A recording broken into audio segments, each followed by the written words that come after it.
Clint Eastwood stepped into the small, unassuming bank on Main Street, the bells above the door chiming softly as he crossed the threshold.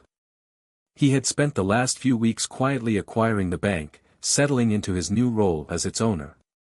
The decision wasn't one made on a whim, it was something he'd carefully considered over time. As the CEO of a sprawling company, he was used to larger operations, but this was different. This small-town bank held a special place in his heart, and he had an idea to turn things around. The bank was modest, nothing like the high-rise corporate buildings he was used to. The polished wood counters, flickering fluorescent lights, and the hum of a single air conditioning unit gave it a homey yet outdated feel. Clint paused for a moment, taking in the atmosphere. It was the kind of place that ran on routine, a place where nothing ever really changed. His eyes scanned the room, taking note of the employees behind the counters. Most of them were going about their work, tapping away at keyboards or chatting quietly with customers. It was business as usual. Clint looked at the teller closest to him, a young woman in her late 20s, maybe early 30s, with a sharp, impatient look on her face. She was typing rapidly, her fingers almost a blur as she worked on something on the computer. Her name tag read Sarah. Clint adjusted his jacket and walked towards the counter. He wasn't here to make a deposit or ask for a loan. Instead, he was here to observe. He had heard enough stories about this particular bank's downfall in recent years, and now, as the new owner, he wanted to see for himself how things were being run. Sarah noticed Clint approaching, but she didn't look up from her screen. She was focused, as if determined to finish her task before dealing with whatever was about to come her way. Clint stood in front of the counter for a moment, waiting. Still, she didn't acknowledge him. Finally, she glanced up, giving Clint a quick once-over before returning to her work. "Can I help you?" Sarah asked, her tone flat and somewhat dismissive, not even bothering to smile. Clint stood there, taking in the awkwardness of the moment. He had expected a warmer welcome, maybe a friendly greeting, but it was clear that Sarah wasn't interested in engaging with a man who, in her eyes, looked like just another old customer trying to do a mundane task. "Actually, I just wanted to speak with someone about an account," Clint said, keeping his tone neutral. His voice had an edge of authority, but he was careful not to let it sound too commanding. He had been in situations like this before, and he knew how to read people. Sarah barely looked at him as she tapped a few more keys on the keyboard. "You'll have to wait. I'm helping someone else right now," she replied, barely hiding the impatience in her voice.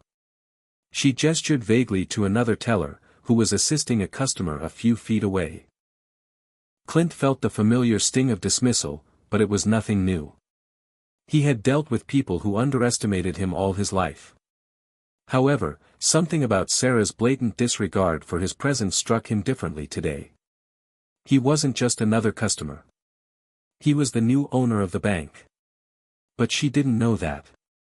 "Of course," Clint said, his voice calm but carrying an undertone of amusement. He stepped back, casually leaning against the nearby pillar, his eyes still on Sarah. He didn't move to leave.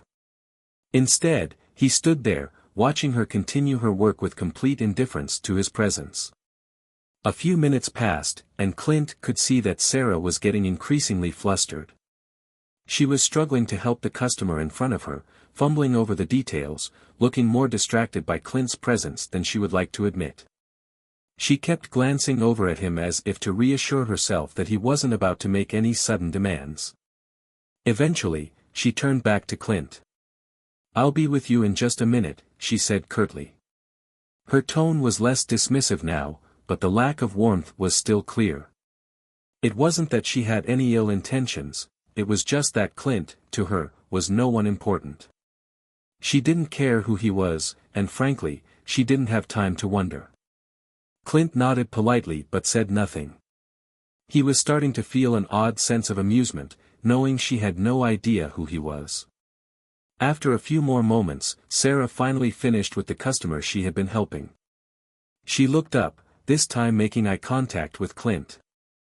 But instead of offering a smile or greeting him with any form of kindness, she looked at him with what could only be described as mild disdain. "Well, what can I do for you?" she asked, clearly eager to get the interaction over with.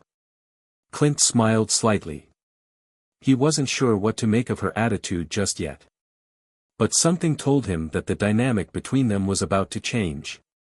He leaned forward slightly, lowering his voice just enough to make her listen carefully. "I'm Clint Eastwood," he said slowly. He let the name linger in the air, watching Sarah's face as the words sunk in. For a split second, Sarah's eyes widened in recognition. She blinked, trying to piece together who she was talking to. Clint Eastwood. The Clint Eastwood. But no, it couldn't be. And then it hit her, this wasn't just some old man coming in to make a routine deposit. This was the new owner of the bank, standing right in front of her, and she had just treated him like any other customer. Her face flushed with embarrassment, but she quickly masked it with an attempt to cover up her mistake. I didn't realize," she stammered. "I didn't know you were, It's okay," Clint interrupted gently, his voice still calm and steady. "I just wanted to see how things were going here. I've been hearing a lot about the bank's future, and I think it's time we make some changes." His words hung in the air, and Sarah suddenly realized that her entire future at this bank might hinge on how she handled this moment. She had been so dismissive, so sure that she was above the people around her. But now, standing before Clint Eastwood, the very person who now owned the bank, she felt small. Her stomach twisted with regret, but she forced herself to smile. I apologize for how I treated you earlier. I didn't know." Clint gave her a nod, his expression unreadable.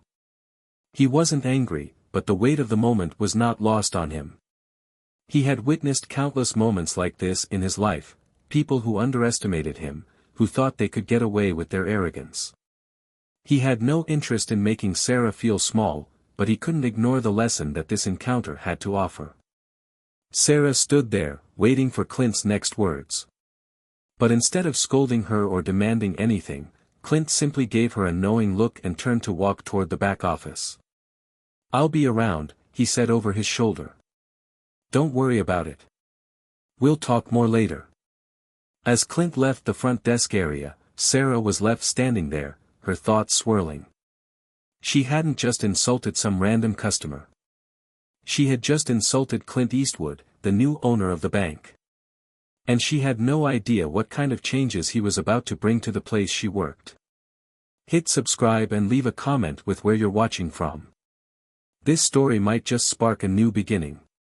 What's one thing that always pushes you forward, even when things get tough? Sarah Jenkins sat at her desk, staring blankly at the computer screen in front of her. Her fingers hovered over the keyboard, but for the first time in what felt like ages, she couldn't bring herself to type a single word. Her mind was elsewhere, on the encounter with Clint Eastwood earlier that morning.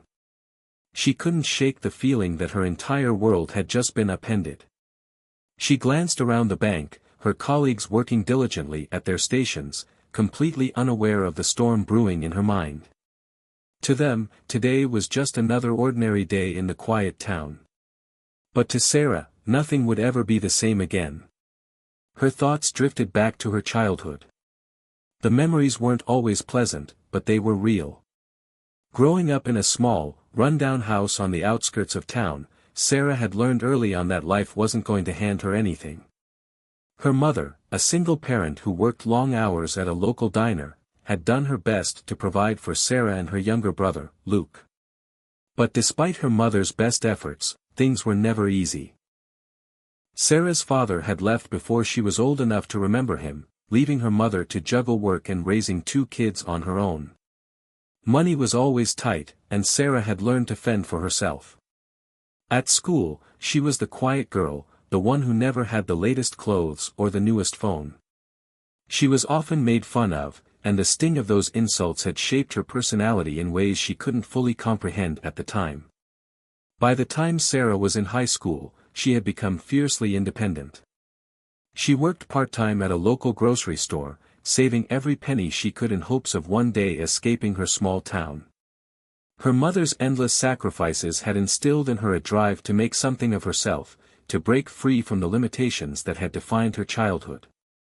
She wanted more than what this sleepy little town could offer. When she graduated, she received a scholarship to a community college, where she studied business and finance. For the first time in her life, Sarah felt like she had a purpose. She was determined to prove to everyone who had ever doubted her that she was capable of achieving great things. And, with the right mindset, she could climb to the top. After graduation, she secured a job at this very bank, one of the few places in town that paid decently. But even though she was grateful for the opportunity, Sarah couldn't shake the feeling that she was stuck. Working as a teller, she felt invisible, just another cog in the wheel of an outdated system. The same small town, the same limited options, the same people with their narrow-minded views. She had always told herself that this job was temporary, just a stepping stone to something greater. But years had passed, and nothing had changed. The bank, with its outdated technology and rigid policies, had started to feel like a dead end. Sarah's ambition had started to turn into frustration. There were days when she couldn't stand the repetitive tasks, the same faces, the same routine. She dreamed of moving to the city, of working at a sleek office building with modern amenities and glamorous coworkers. She wanted to feel important, to prove to herself that she wasn't just some small-town girl destined for mediocrity. But every time she thought about leaving, she remembered her family, especially her mother. As much as Sarah longed to escape, she couldn't bring herself to abandon the woman who had given everything to raise her. And so, she stayed. But her dissatisfaction grew, and she began to resent the very life she had once dreamed of. And then, there was the bank. The institution she had worked for was struggling. There had been rumors about its future, rumors of mergers, financial issues, and declining business. Sarah had overheard the higher-ups talk about it in hushed tones, but she hadn't paid much attention. She was more focused on her own frustrations and dreams of leaving. The arrival of Clint Eastwood, the new owner, had shaken her. The man who now controlled the fate of the bank had walked in, and she had insulted him without even realizing it. She had treated him like just another old man coming in to make a deposit, completely oblivious to his true identity. Now, as the reality of her actions sank in, Sarah's stomach churned. She couldn't believe how careless she had been. But more than that, she couldn't help but feel a deep sense of shame. She had prided herself on being savvy, on knowing how to handle herself, on being the one who was always a step ahead of everyone else. But today, she had been caught off guard. She had acted like a fool in front of the one person who could change everything for her, and for the bank. Her eyes wandered to the small photograph on her desk, a picture of her mother, standing proudly at her graduation, a smile that radiated love and hope. Sarah's heart tightened as she stared at the photo. She had promised her mother she would make something of herself, that she would break free from the cycle of struggle. But now, standing at the crossroads of her life, she wasn't sure where to go next. As the day wore on, Sarah found it increasingly difficult to focus. She couldn't concentrate on her work, couldn't shake the feeling that something was about to change. She didn't know what Clint Eastwood's plans were for the bank, but she had a sinking feeling that things were going to get a lot more complicated from here on out.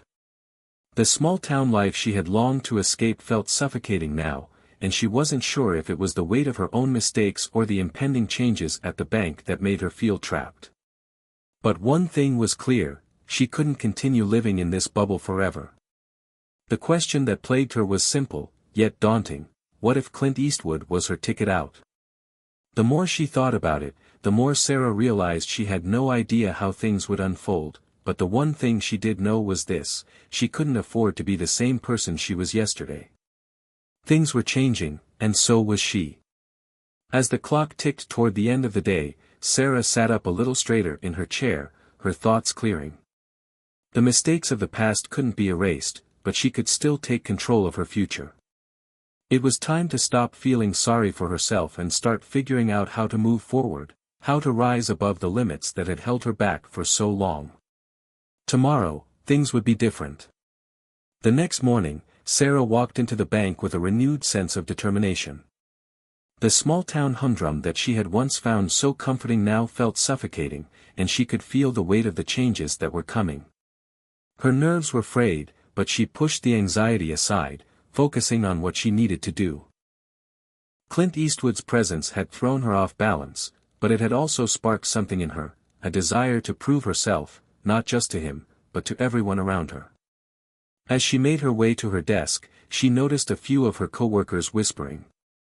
They cast sidelong glances in her direction, and Sarah could feel the shift in the air. Word had gotten around fast. Clint Eastwood, the man she had insulted just a day before, was the new owner of the bank. "Can you believe it?" one of the tellers, a young man named Kyle, muttered as Sarah passed by. "Clint Eastwood? The Clint Eastwood?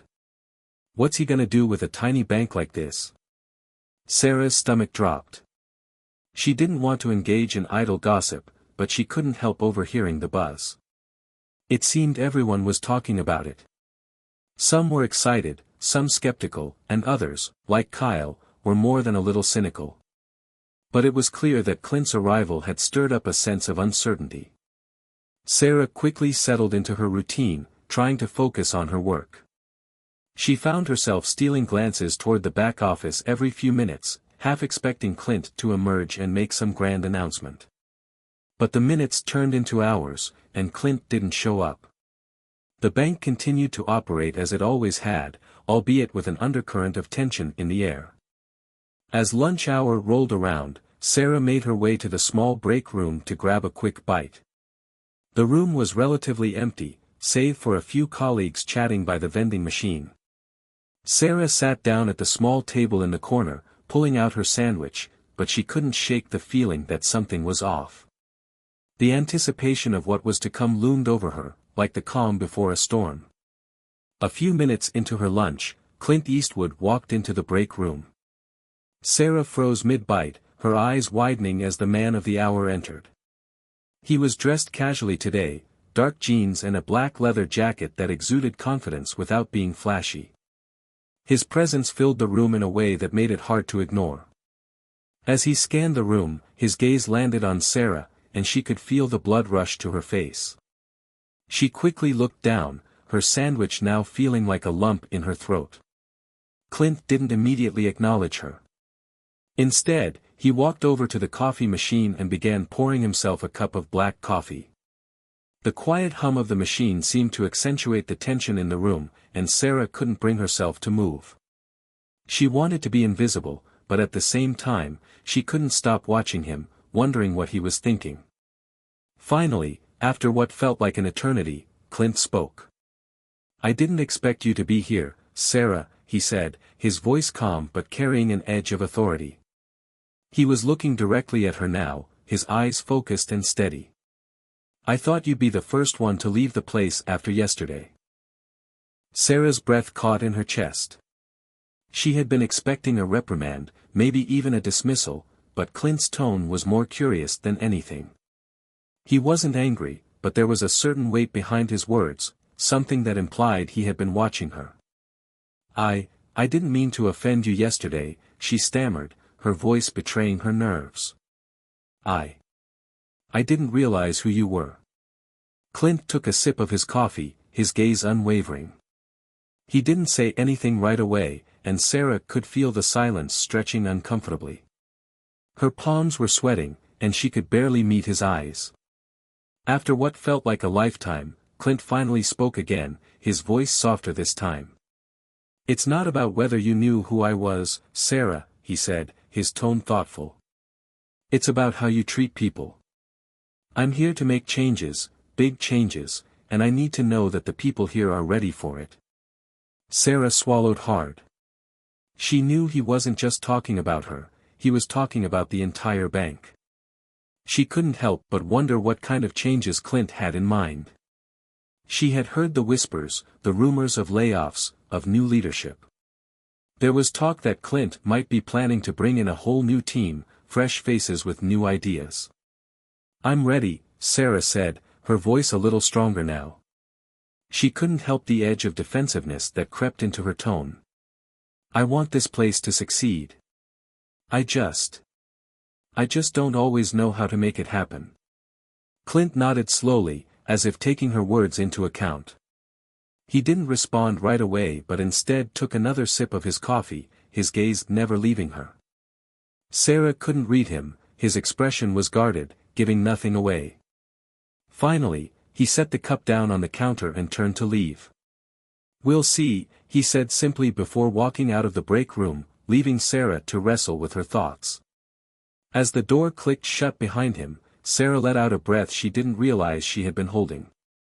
She didn't know if Clint had been trying to intimidate her or if he was testing her, but something told her that she was standing at the edge of a tipping point. There were going to be changes at this bank, and the question was, what role would she play in them? The rest of the day passed in a blur. Sarah tried to focus on her work, but her mind kept drifting back to Clint's words. I'm here to make changes. What did that mean for her? For the bank? And, most importantly, for her future. As the workday drew to a close, Sarah sat at her desk, her thoughts swirling. She knew the small-town life she had always known was about to be upended. Clint Eastwood's arrival wasn't just a change in ownership, it was the beginning of something bigger. And whether she liked it or not, she was going to have to face whatever came next. But one thing was certain, the path she had once seen as a dead end now seemed like an open road, full of possibilities. She just had to find the courage to walk it. The days that followed Clint Eastwood's arrival at the bank felt like an unpredictable whirlwind. Sarah couldn't shake the sense that things were moving at a pace she wasn't quite prepared for. Clint's presence in the office became more regular, and as the weeks passed, his influence on the bank's operations was undeniable. The staff, once complacent and familiar with their old routines, now seemed uneasy, unsure of what to expect from their new boss. Rumors spread like wildfire. Some employees whispered about a total overhaul, wondering if Clint would bring in a new team of executives to replace the current leadership. Others feared that layoffs were imminent, that their jobs were on the line. And there were those who believed Clint was planning something far more radical, like turning the bank into a high-tech, modern financial institution, one that would leave the traditional methods of the old guard behind. For Sarah, it felt like the calm before the storm. She had spent the past few years struggling with her own sense of purpose, and now she found herself on the brink of something huge, something that could either lift her up or tear her down. There was no way of knowing what Clint's ultimate vision was, but she could feel the tension in the air, thickening with each passing day. One afternoon, as Sarah sat at her desk processing transactions, she received an unexpected email. It was from Clint Eastwood himself. Subject: Staff meeting tomorrow morning, important updates. The subject line sent a shiver down her spine. A staff meeting. The kind that often preceded big announcements. Her pulse quickened as she clicked open the email. Dear Sarah and team. I'd like to invite everyone to a meeting tomorrow at 9 a.m. Please be prompt, as we'll be discussing some significant changes that will affect all departments. I expect full attendance. Best regards. Clint Eastwood. Sarah read the email twice, absorbing every word. The sense of unease that had been growing inside her finally solidified into something concrete. This meeting could very well be the turning point. The questions that had been swirling around in her mind, about her future, about the future of the bank, were about to be answered. She spent the rest of the day in a daze, unable to focus on her work. Every time she tried to push her thoughts aside and dive into a task, her mind returned to the email, to Clint's cryptic words. What did he mean by significant changes? Was he going to announce the layoffs that everyone feared? Or perhaps he was finally going to reveal the vision he had for the bank, a new direction that would transform everything. That evening, Sarah couldn't sleep.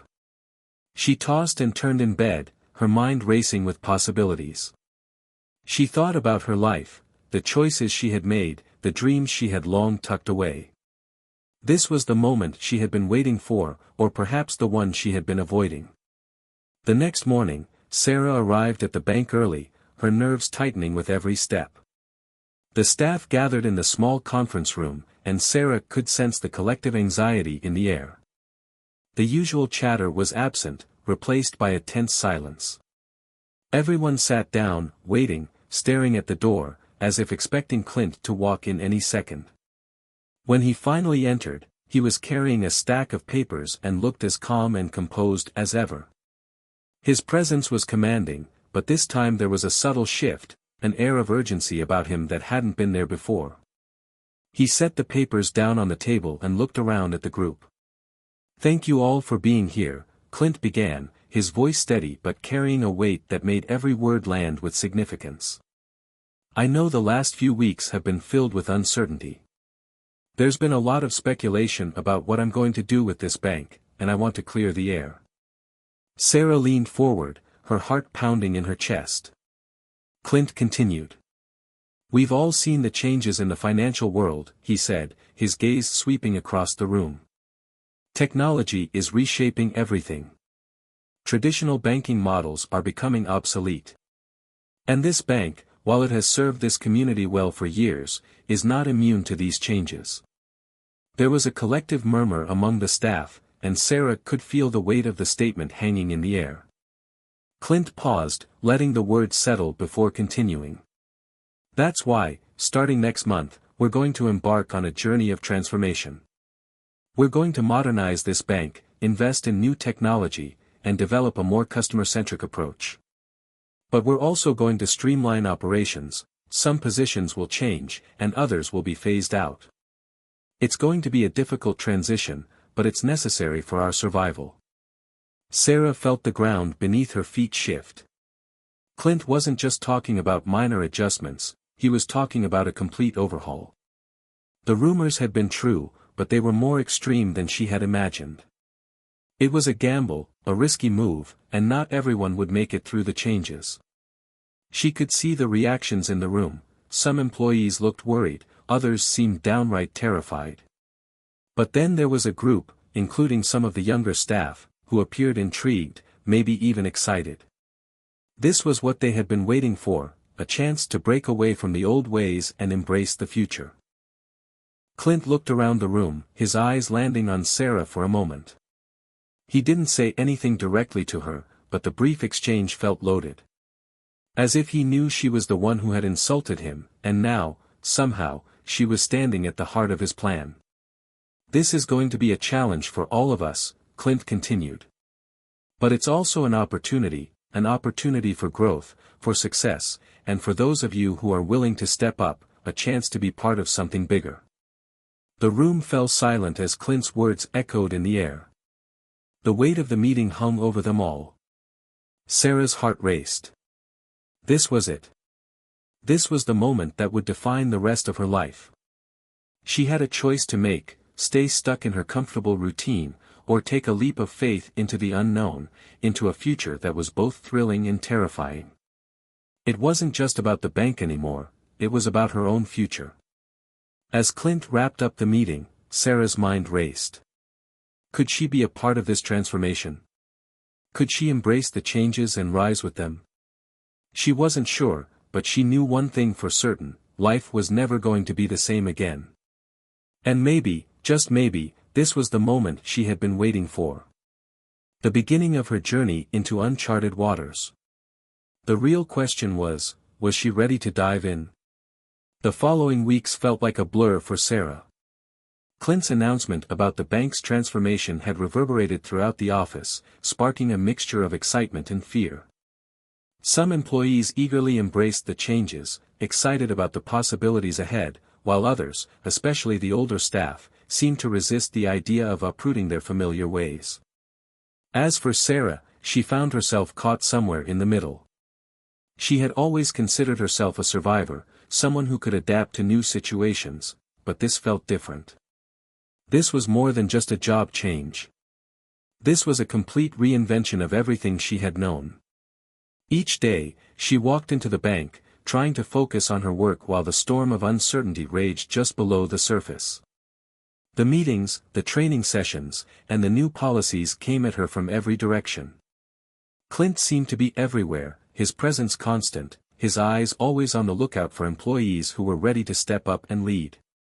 And then there were the whispers, the rumors that never seemed to stop.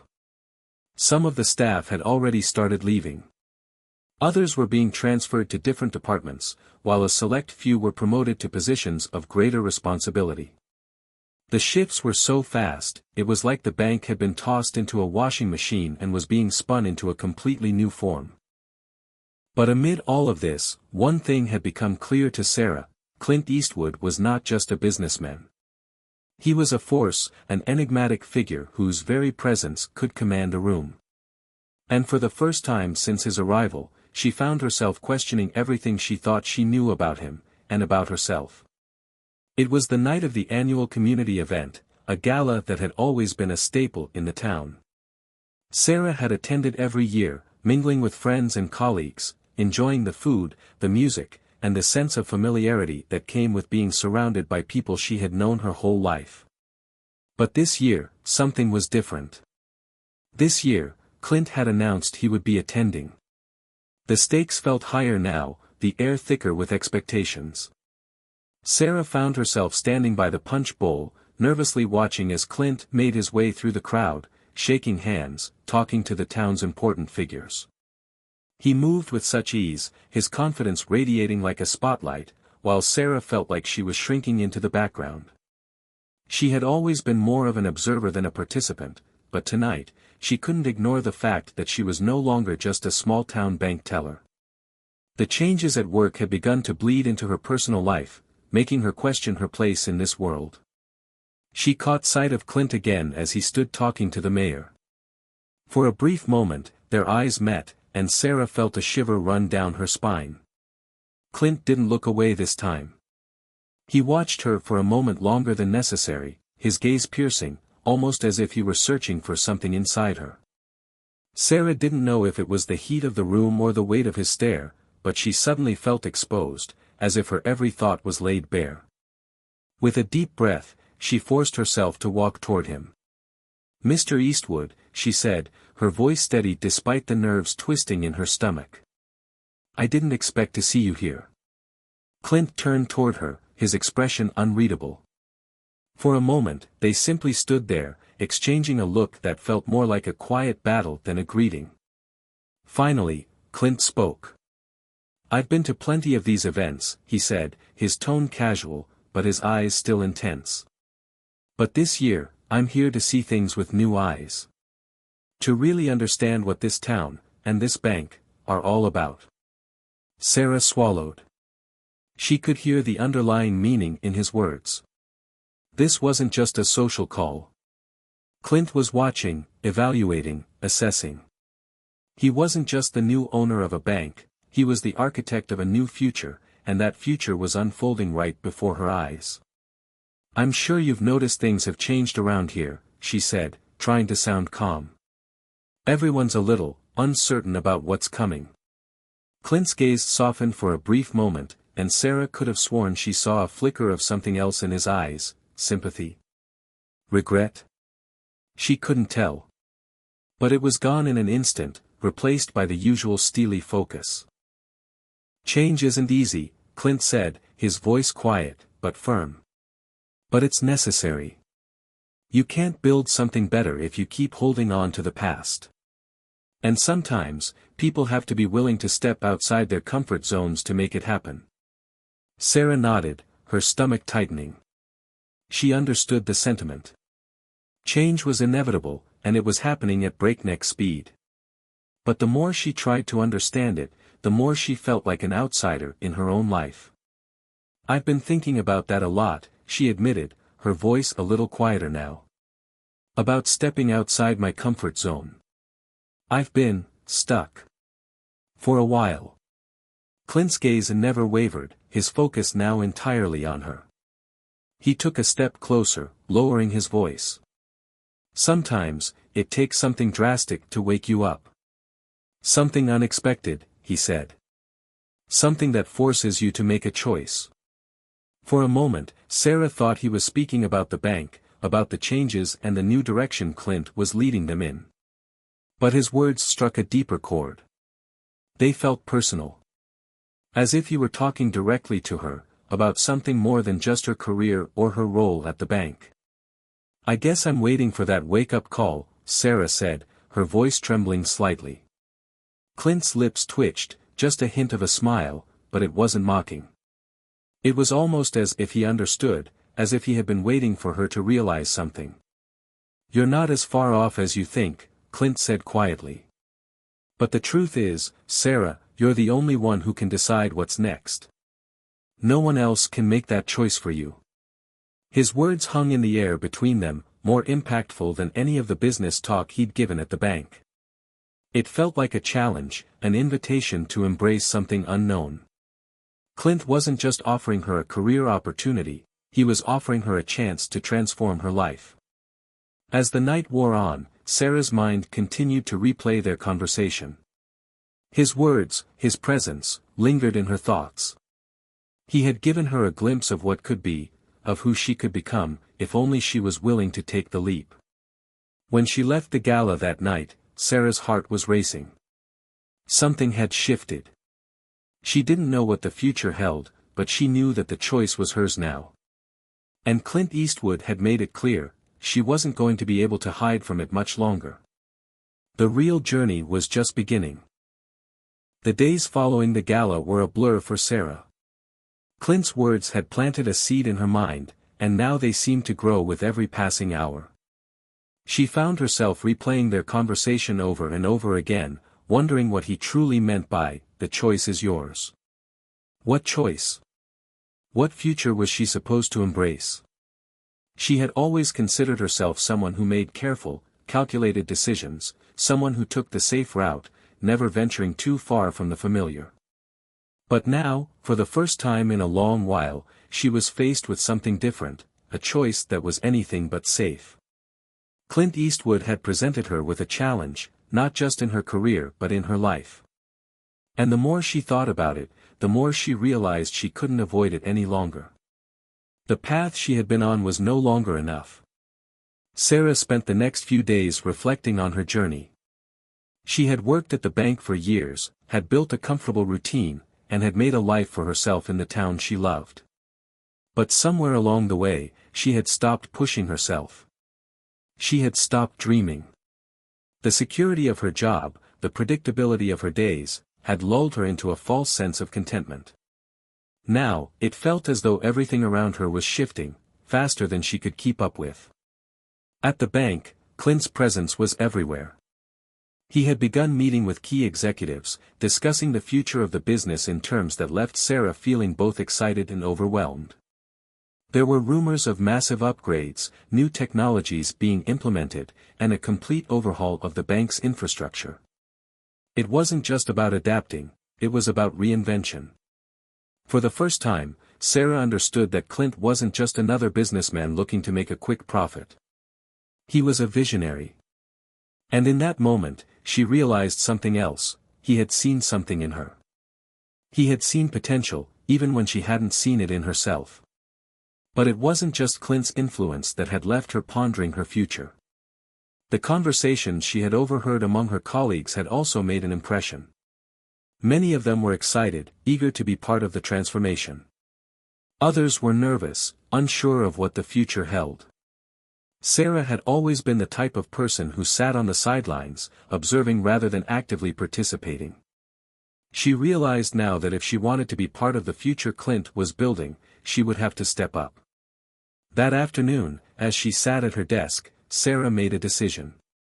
She could keep playing it safe, continue on her predictable path, or she could take a chance, embrace the change, and see where it led. There was no guarantee of success, no promise that everything would work out perfectly. But what if it did? What if this was the opportunity she had been waiting for all along? As if the universe had heard her thoughts, Clint walked into the office just then. His eyes met hers across the room, and for a moment, everything else seemed to fade away. He had that look again, like he was waiting for something, watching her closely. Sarah took a deep breath and stood up from her desk, walking toward him. Mr. Eastwood, she said, trying to sound confident, though her heart was racing in her chest. I'd like to talk to you about something. Clint raised an eyebrow, his expression intrigued. Of course, Sarah. What's on your mind? I've been thinking about everything that's happening at the bank, she began, her voice steadying with each word. And I realized that I've been holding myself back. I've been stuck in my comfort zone for too long. Clint gave her a small nod, a knowing look in his eyes. I want to be part of this transformation, Sarah continued. I want to step up, contribute, and see what I'm really capable of. I'm ready to take on new challenges. I want to be part of your vision for this bank. For the first time, Clint's expression softened. He studied her for a moment, as if weighing her words. Then, he smiled, a small, almost imperceptible smile that felt like a weight lifting off her shoulders. I'm glad to hear that, Sarah, he said, his voice warm but measured. I've seen the way you've handled things here. You've got potential. But it's going to be a tough road. This isn't going to be easy. Are you ready for that? Sarah nodded, her determination now stronger than ever. I am. I want to be part of whatever comes next. Clint paused for a moment before speaking again. All right. I'll give you the opportunity to show me what you've got. We're going to need people who are willing to take risks, to push beyond what's comfortable. You're going to have to prove yourself, but if you're willing to put in the work, I'll give you a chance. A surge of excitement rushed through Sarah. This was it. This was the moment she had been waiting for. She had taken the first step, and now there was no turning back. I won't let you down, she promised, her voice full of conviction. Clint nodded, his gaze steady. I'm counting on you, Sarah. With those words, Sarah felt something shift inside her. The weight of the decision she had made began to settle in, and for the first time in years, she felt truly alive. She was no longer just a bystander in her own life. She was an active participant, ready to face the challenges ahead. As Clint walked away, Sarah stood there for a moment, letting the enormity of the situation wash over her. She had made her choice, and now it was time to prove herself. There was no guarantee of success, no promise that everything would go as planned. But for the first time, she was excited about what lay ahead. The future was uncertain, but it was hers to shape.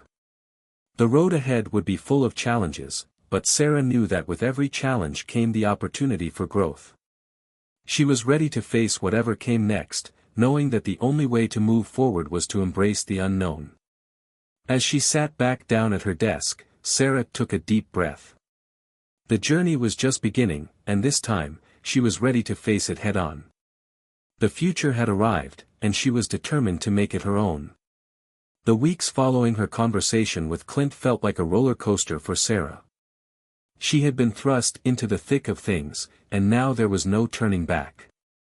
Every day at the bank felt like a test, one that she had to pass, not only for Clint but for herself.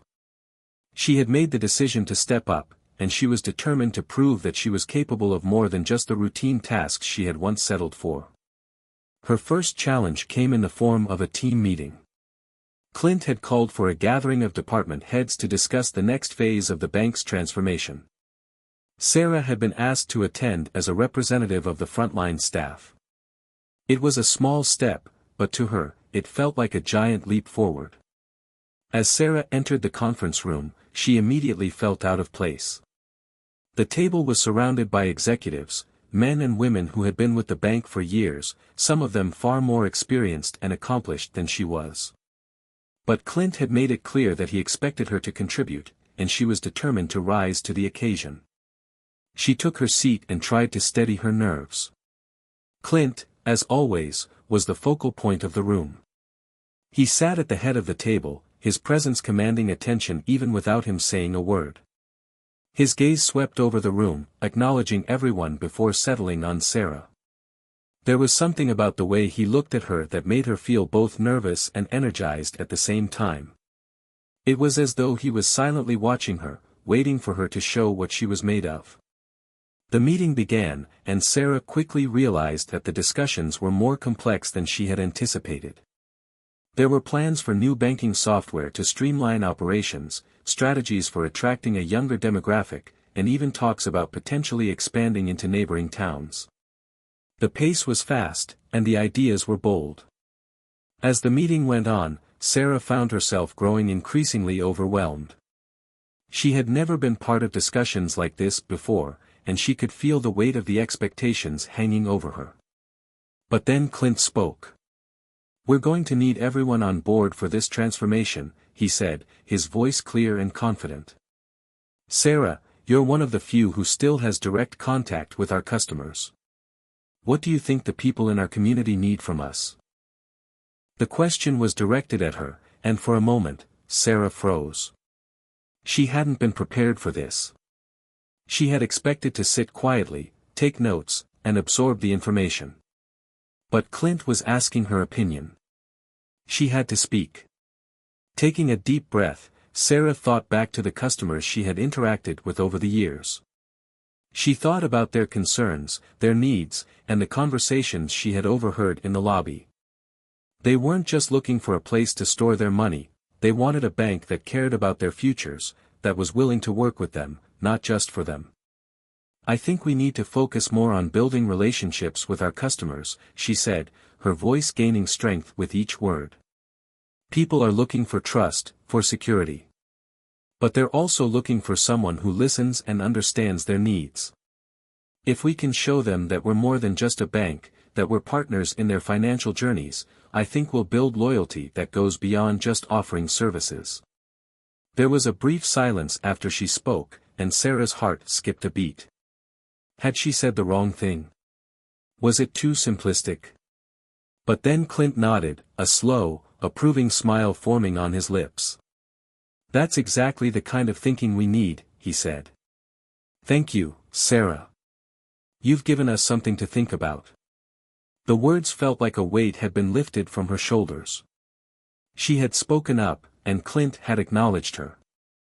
It wasn't just the validation she was after, it was the realization that she was part of something bigger. For the first time, she felt like her voice mattered. After the meeting, Sarah's phone buzzed. It was a message from Clint. "Well done today. This is just the beginning. Let's talk more about your ideas soon. Keep pushing yourself." The message made her heart race. Clint had noticed her, and now she had to keep proving herself. She couldn't let this momentum fade. But as she walked back to her desk, Sarah's thoughts were interrupted by the arrival of a new challenge. One of her colleagues, a senior teller named Rachel, approached her with a concerned look on her face. "Sarah, I need to talk to you," Rachel said, her voice low. "There's been some talk, some people aren't happy about Clint's changes. They think it's all moving too fast. They're worried that some of the new policies will leave people behind." Sarah's stomach twisted. She had heard similar rumors from other colleagues, but hearing it directly from Rachel made it feel more real. The tension in the office was palpable. Change was never easy, and it was clear that not everyone was on board with Clint's vision. Some employees were excited, but others were scared of losing their jobs, scared of the unknown, and scared of the risks that came with such rapid change. "I get it," Sarah said quietly, trying to offer some reassurance. "But this is happening. We all have to find a way to adapt. If we don't, we'll be left behind. I don't want to be the one holding things back." Rachel's eyes softened, but there was still hesitation in her expression. "I know, but I don't know if I'm ready for all of this. What if it doesn't work?" Sarah paused, thinking carefully. "What if it does? What if this is exactly what we need to grow?" Rachel was silent for a long moment, then nodded slowly. "I guess we'll see." As the day went on, Sarah couldn't shake the feeling that the real work had only just begun. The challenges ahead weren't just about new technology or policies, they were about changing mindsets. Some people would thrive in this new environment, while others would struggle. And it wasn't just the staff that had to adapt, Sarah realized that she, too, had to face her own fears and doubts. The stakes were higher now. Clint had given her the chance to prove herself, but there were no guarantees. She wasn't just fighting for her job, she was fighting for her place in this new world he was building. And the only way to win was to keep pushing, to keep stepping outside her comfort zone, no matter how difficult it became. That night, as Sarah sat at home, she couldn't help but reflect on the day. She had taken a risk by speaking up in that meeting, and Clint had rewarded her with his attention and approval. But the real test was still to come. The challenges ahead would push her to her limits. She had chosen this path, and now it was time to walk it. There was no turning back. The journey was just beginning, and Sarah knew that, no matter what, she couldn't afford to stand still anymore. The future was waiting, and it was hers to shape. The weeks that followed Clint's endorsement were a whirlwind of activity, and Sarah was quickly finding herself stretched thinner than ever before. There was no denying that the pace of change at the bank had accelerated. The new initiatives Clint had introduced were already starting to roll out, and Sarah was at the heart of it all, grappling with a range of emotions from excitement to doubt. The pressure was mounting, and Sarah could feel the weight of it in the pit of her stomach each morning. The once quiet, predictable rhythm of her daily routine had been replaced with an intensity that both thrilled and terrified her. While some colleagues had jumped on board with Clint's vision with enthusiasm, others, like Rachel, were struggling to keep up. Sarah found herself walking a fine line, trying to maintain her composure while also grappling with her own insecurities. She had been tasked with overseeing a new customer loyalty initiative, one that was intended to retain existing clients while attracting new ones. Clint had big expectations for the project, and Sarah had quickly realized that it wasn't just about implementing new technologies or marketing strategies. It was about connecting with people on a deeper level, something that required not just skill but intuition and emotional intelligence. The first few days of working on the initiative had been an eye-opening experience. Sarah had to juggle meetings with the marketing team, data analysis, and customer outreach efforts. Every decision she made felt monumental, as if it could either lead to success or failure. She found herself constantly second-guessing her choices, fearing that any misstep would set the project back and undo all the progress she had worked so hard to achieve. One afternoon, she sat at her desk, reviewing the feedback from a recent customer survey. The responses were mixed. Some customers appreciated the bank's efforts to improve their services, but others felt disconnected from the changes. They didn't feel that the bank understood their needs or that the new initiatives had any real impact on their lives. It was a blow to Sarah's confidence. How could she sell these changes to the customers when they weren't even sure they wanted them? The fear of failure crept in, and Sarah found herself at a crossroads. She had taken a risk, stepping into uncharted territory, but now it seemed like the very thing she was working toward might not work out. What if Clint's vision wasn't as foolproof as it appeared? What if she wasn't the right person to lead this transformation? Her phone buzzed, snapping her out of her thoughts. It was a message from Clint, as if on cue. "Sarah, I need your thoughts on the new customer engagement plan. Can we meet in my office in 15? A knot tightened in her stomach. She had been expecting feedback, but the timing of this was a little too perfect. What if he wasn't happy with her progress? What if he was starting to question whether he had made the right choice in giving her this responsibility? Taking a deep breath, Sarah stood up from her desk, straightened her blazer, and walked toward Clint's office. She pushed open the door and stepped inside, trying to mask her nerves with a smile. Clint was seated behind his desk, flipping through a few papers. He looked up when she entered, his expression calm but focused. "Sarah, come in," he said, gesturing to the chair across from him. She sat down, her heart pounding. Clint didn't waste any time. "I've been reviewing the customer feedback on the new initiatives," he began. "It's a mixed bag, but I wanted to hear your thoughts. What do you think is working, and what do you think we need to adjust?" Sarah's mind raced. She knew what Clint was asking. He wasn't looking for a simple answer, he wanted her to be honest, to show that she was thinking critically about the challenges they were facing. The pressure was on. Well, I think the new technology is definitely improving efficiency, and customers seem to appreciate the faster services, she said, trying to maintain a confident tone. But we're not seeing the level of engagement we'd hoped for. I think there's a disconnect between the changes we're making and what our customers actually want. Some of them feel like we're moving too fast, and they're not sure if these changes are really adding value to their lives. Clint nodded, his expression thoughtful. I agree. The customer's perspective is always important. What do you think we should do next?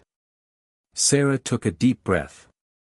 This was it, the moment where she could either impress Clint or falter. The doubts she had been feeling came rushing to the surface, but she pushed them aside. I think we need to slow down a little, she said, her voice steady. We've been focusing so much on technological upgrades and new systems that we haven't taken the time to truly listen to what our customers are saying. We need to engage with them more personally, to show them that these changes are for their benefit, not just for the bank's growth. Clint's eyes narrowed as he processed her words. It was a long moment before he spoke again.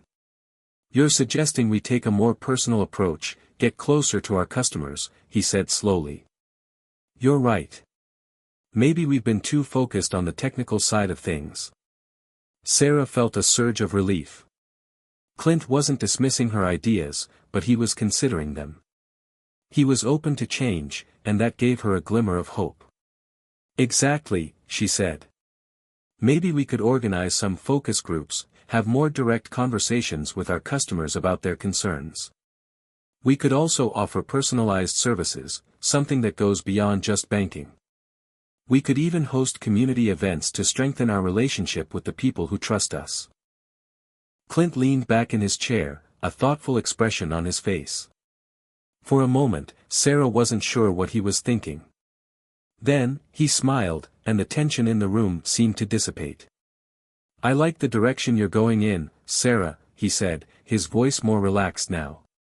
I'll have the team start working on some of these ideas. Let's make sure we're not just changing for the sake of changing, we have to meet our customers where they are. Sarah felt a wave of relief wash over her. Clint had heard her, and he was willing to pivot. It wasn't just her idea, but he was giving her the space to help shape the direction. As she stood up to leave his office, Clint's voice stopped her. One more thing, Sarah, he said.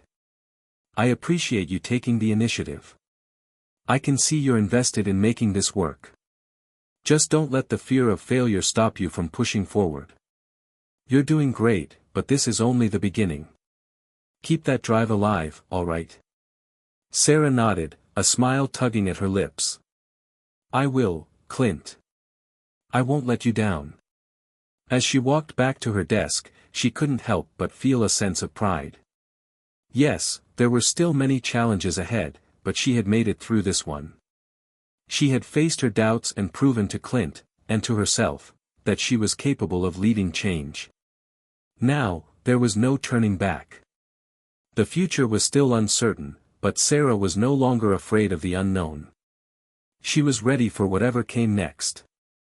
Sarah had barely settled into the rhythm of her new responsibilities when the next challenge hit, a crisis that would test everything she had learned up to that point. It began with a phone call at her desk, a call that she didn't expect but couldn't ignore. The bank's CEO, Clint, was on the other end. His tone was more serious than usual, and that alone set Sarah's heart racing.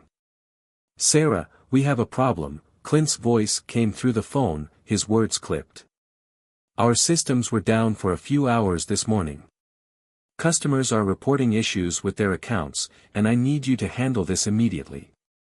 Can you gather the team and find out what happened? Sarah's mind raced. She had been so focused on implementing the customer loyalty initiative that she had almost forgotten the importance of maintaining day-to-day operations. And now, everything was falling apart. I'll get on it right away, Clint, Sarah replied, trying to keep her voice calm despite the rising anxiety in her chest. After hanging up, Sarah rushed out of her office and into the break room where she knew the other department heads were gathering for their regular check-in. She quickly gathered the team, outlining the situation as clearly as she could. "We need to get to the bottom of this," Sarah said, her tone firm. "There's a system failure, and customers are not happy. I want every department to check in with their teams. We need to communicate quickly and effectively with our clients, and we need to figure out how to restore our system before it causes any further issues." The team was already on edge, knowing how crucial it was to restore the bank's reputation. Sarah could see the anxiety in their eyes, but there was no room for panic. She had to stay composed, at least on the outside. "Let's get the tech team to work on restoring the system," Sarah continued, "and I want the customer service team to start addressing any concerns immediately. Get on the phones with anyone who's reported an issue, and reassure them we're doing everything we can to fix it." It felt like an eternity, but soon enough, the tech team sent word that the issue had been identified. A faulty server had caused the system outage, but it was being fixed. While it wasn't an ideal situation, it was a manageable one. However, the real test came with the fallout. Within the hour, social media began to buzz with complaints. Customers took to Twitter, Facebook, and Instagram to air their frustrations, some of them venting their anger over missed payments or delays in accessing their accounts. The online backlash was growing by the minute, and Sarah could feel the pressure mounting. Clint called her again just as the storm was intensifying. "I'm seeing the tweets, Sarah," Clint said, his voice strained. "I need you to get ahead of this. Get our PR team involved and draft a public statement. We need to own the situation and let people know we're doing everything we can to fix it." Sarah knew this was her moment to prove that she could handle the pressure. This wasn't just about restoring the system, it was about restoring trust. She had worked so hard to build relationships with customers, but now they were angry, and that trust was at risk. "I'm on it, Clint. I'll keep you updated," Sarah assured him, then hung up the phone. She immediately gathered the team again, this time in a conference room. "Listen, we need to be transparent about what happened," she said. "We can't sugarcoat this. People want answers, and they want them now. We'll issue an official statement, and I want everyone to make sure they're responding to customers in a timely manner. No delays." The team nodded, and Sarah quickly got to work on drafting the message. She knew that this was a delicate balance: acknowledge the mistake, reassure customers that steps were being taken, and most importantly, offer a solution. It wasn't just about the technical fix, it was about making the customers feel heard and valued. As she typed, Sarah couldn't help but feel the weight of Clint's expectations. This wasn't just another day at the office. If she couldn't handle this crisis, everything she had worked for, the trust Clint had placed in her, the responsibility she had earned, could slip away in an instant. The public statement was ready within an hour. It was honest, direct, and empathetic. It explained what had happened, apologized for the inconvenience, and most importantly, provided a clear timeline for when customers could expect the issue to be fully resolved. After sending it out, Sarah turned to the customer service team. "Now we wait. But we can't just sit back. We need to keep updating people as things progress. Keep your lines of communication open, and make sure to offer solutions, even if it's just reassurance." The next few hours were a blur. Calls came in non-stop, angry customers demanding refunds, concerned clients asking if their accounts were secure, and others simply frustrated by the disruption.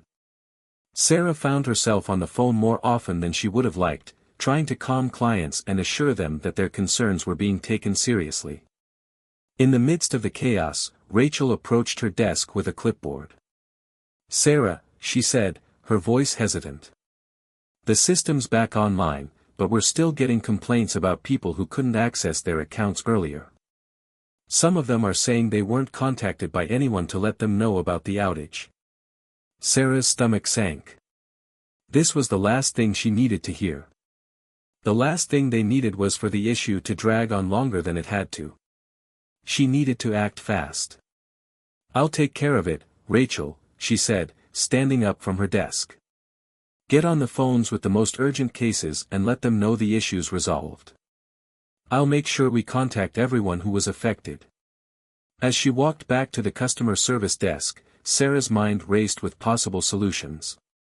The last thing she wanted was to leave any client feeling like they had been ignored, especially now when they were already upset. The next few hours were spent calling clients who had been impacted. Sarah, still exhausted from the intensity of the day, made sure every client was updated and that their concerns were addressed.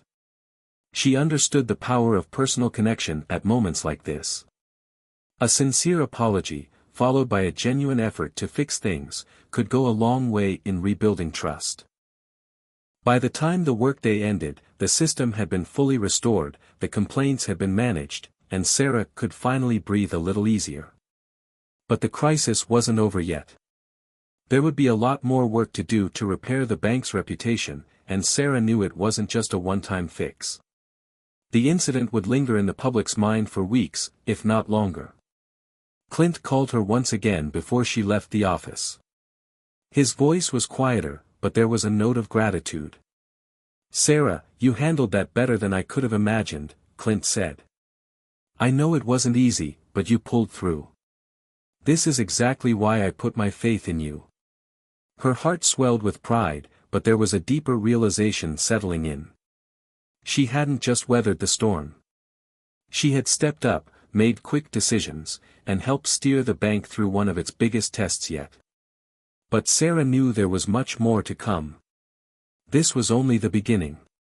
The road ahead would be filled with challenges, but with each test, she was growing stronger, and she was determined to rise to whatever came next. As the dust from the recent crisis began to settle, Sarah found herself reflecting on the lessons she had learned. The challenges of the last few days had taken their toll, but they had also revealed something significant: her ability to handle pressure, think on her feet and, most importantly, act when everything seemed to be unraveling. The confidence Clint had shown in her felt well placed, and now, more than ever, Sarah was ready to step into her leadership role with a renewed sense of purpose. Despite the relief that came with getting the system back online, Sarah knew that the incident wasn't just a bump in the road, it was a reminder of how easily things could go wrong. The bank was entering a new phase, and with that came not only new opportunities but also the potential for more risks. The stakes were higher now. The expectations were higher. Clint had already made it clear that he wanted the bank to be a leader in innovation, but Sarah knew that innovation wasn't just about technology. It was about customer trust, reliability, and building something meaningful. The loyalty program she was leading had to go beyond just rewards and perks. It had to be something that resonated with customers on a deeper level, something that would make them feel valued, heard, and supported. That's why she spent the following week working tirelessly, gathering customer insights, and engaging with her team to fine-tune the project. She wasn't just looking at numbers and feedback anymore, she was listening to the stories of the people who came to the bank every day. She wanted to understand their needs, their struggles, and their hopes. And she was determined to make sure the bank could meet those needs in ways that no one else could. It was on a quiet Thursday morning that Sarah had an unexpected breakthrough. She had been sitting with Rachel, reviewing some customer profiles, when she came across an interesting trend. A significant number of customers had expressed dissatisfaction not just with the bank's services, but with their overall financial security. It wasn't just about convenience anymore, people wanted more control over their financial futures. Suddenly, it clicked. This wasn't just a loyalty program. This could be an opportunity to change the way people viewed their relationship with money, and with the bank. Sarah's mind raced as she imagined what this could become, a program that didn't just reward customers for using the bank's services but empowered them to make smarter, more informed decisions about their finances. A program that wasn't just transactional, but transformative. She quickly got to work, drafting a proposal for Clint. She outlined a vision for a customer-centric program that combined financial education with personalized banking solutions. She wanted the program to offer exclusive financial literacy workshops, personalized budgeting advice, and access to tools that would help customers track and manage their spending, savings, and investments. It wasn't just about earning points or discounts, it was about giving people the tools they needed to take control of their financial well-being. Later that day, Sarah walked into Clint's office, proposal in hand. Clint looked up from his desk as she entered, his usual calm demeanor making her feel momentarily at ease. "Clint," Sarah began, "I've been thinking a lot about the direction we're taking with the loyalty program, and I think we need to go further. We can't just offer rewards, we need to empower our customers in a way that no one else is doing." Clint raised an eyebrow, intrigued. "Go on." "I've been looking at the feedback we've received, and I think people want more than just convenience. They want security. They want control over their finances," she said. "What if we turned our loyalty program into a comprehensive financial wellness initiative?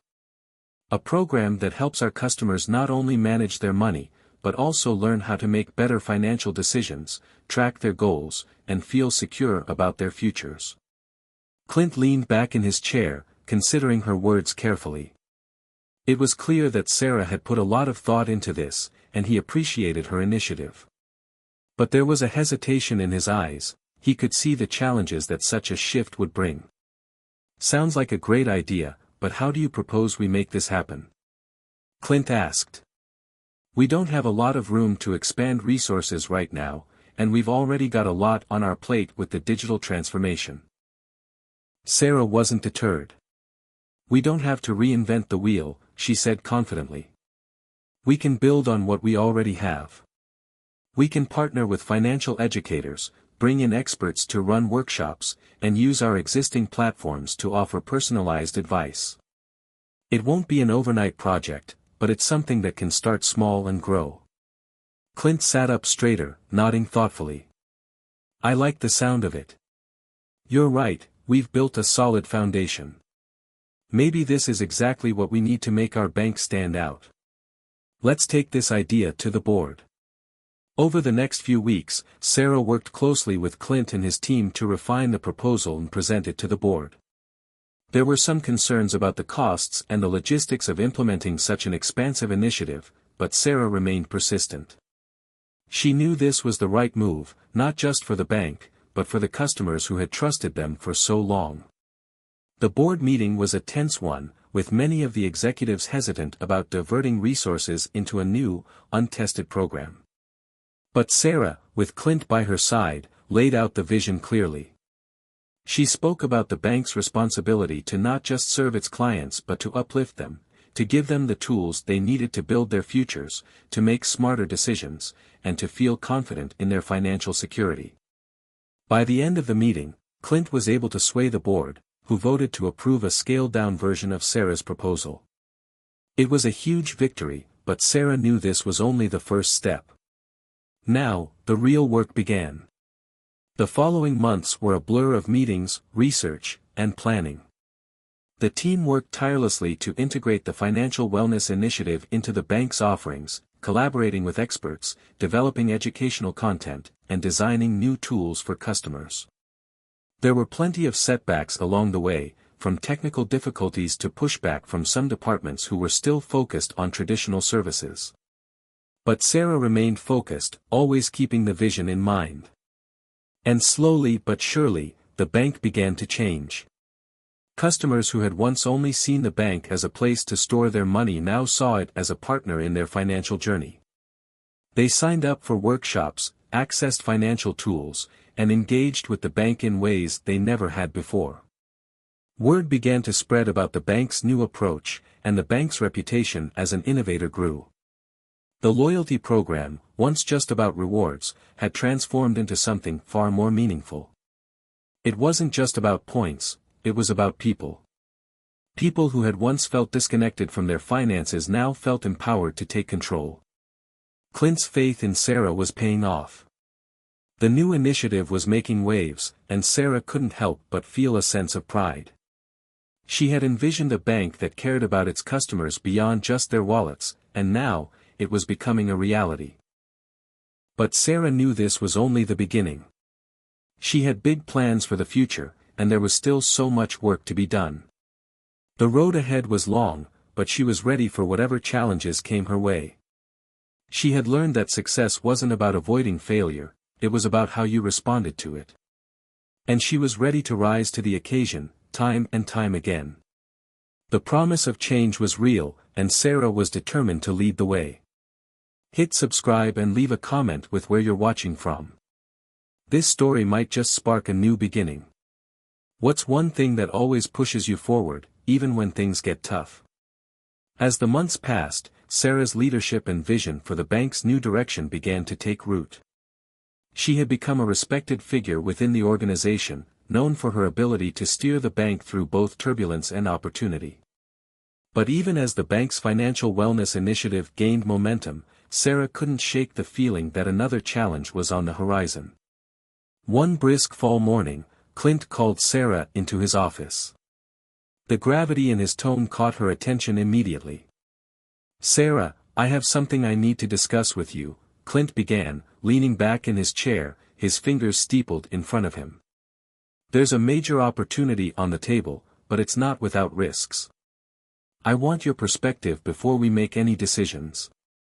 Sarah's curiosity piqued, but she remained composed. Clint had never hesitated to push the limits, and she knew this would be no different. "We've been approached by a tech startup in the fintech space," Clint continued. "They've developed an app that's gaining traction in the market, an app designed to simplify personal finance management. They've had early success, and now, they're looking for a banking partner to take their platform to the next level." Sarah sat up straighter, intrigued. "So, what's the catch? Why are they looking for us?" Clint nodded. "The catch is that the company is still in its early stages.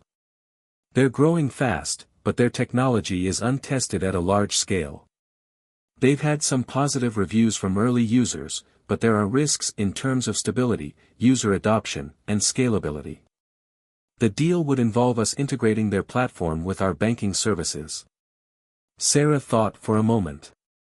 The potential was clear. Partnering with a fintech startup could elevate the bank's image as an innovator.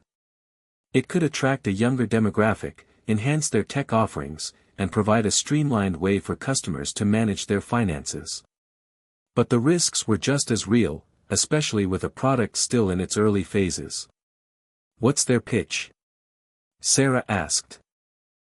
"They want us to help them scale and refine their product. In return, we'd get exclusive access to their technology, along with a stake in the company," Clint explained. "This could position us as the leaders in the fintech space, and we'd be able to integrate cutting-edge technology with our existing customer base. But, like I said, it's not without its challenges." Sarah weighed the pros and cons in her mind. She knew the world of finance was rapidly changing, and she didn't want the bank to fall behind. But she also understood the importance of caution. If they rushed into this deal without proper vetting, it could backfire. "I'd like to meet with them," Sarah said after a long pause. "I think we need to understand more about the company's vision and their technology before we make any decisions." Clint looked impressed. "That's exactly the kind of thinking I was hoping for. I'll set up a meeting for next week." The following week, Sarah found herself sitting across from a group of young, energetic entrepreneurs in a sleek conference room. The startup's co-founder, Adam Reynolds, was in his late 30s, with an easy smile and a palpable sense of enthusiasm. His team, a mix of software engineers and marketing professionals, sat around the table, ready to pitch their product. Adam spoke first. "Thank you for meeting with us, Sarah. We've been following the progress your bank has made with the Financial Wellness Initiative, and we believe we can complement that vision with our platform." He tapped a few keys on his laptop, and the screen flickered to life. "Our app is designed to give users a comprehensive view of their finances, tracking spending, setting savings goals, and providing actionable insights. We've already seen incredible growth, especially among millennials and Gen Z, who are looking for a more intuitive way to manage their money." Sarah listened closely, her mind analyzing every word. The app sounded promising: clean design, user-friendly interface, and an algorithm that offered personalized financial advice. It was a product that could appeal to the tech-savvy, younger crowd, and it aligned well with the bank's goal of financial empowerment. But she still had lingering doubts. "And what do you see as the biggest challenge moving forward?" Sarah asked. Adam didn't hesitate. "Scalability," he said. "We've proven the concept, but we're still a small company. We need the infrastructure, resources, and credibility that a partner like your bank can provide. Without that, we can't move from early adoption to mass market." Sarah nodded, absorbing the information. The potential for growth was undeniable, but the risks were still present. It was a gamble, one that could either elevate the bank to new heights or expose them to unforeseen complications. "I'll need to consult with my team," Sarah said.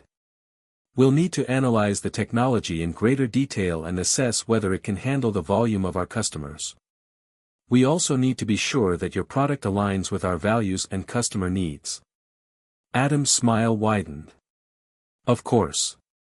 We're here to answer any questions, and we'll be as transparent as possible during the process." The meeting concluded with a handshake, and Sarah left the conference room deep in thought. She had a lot to consider.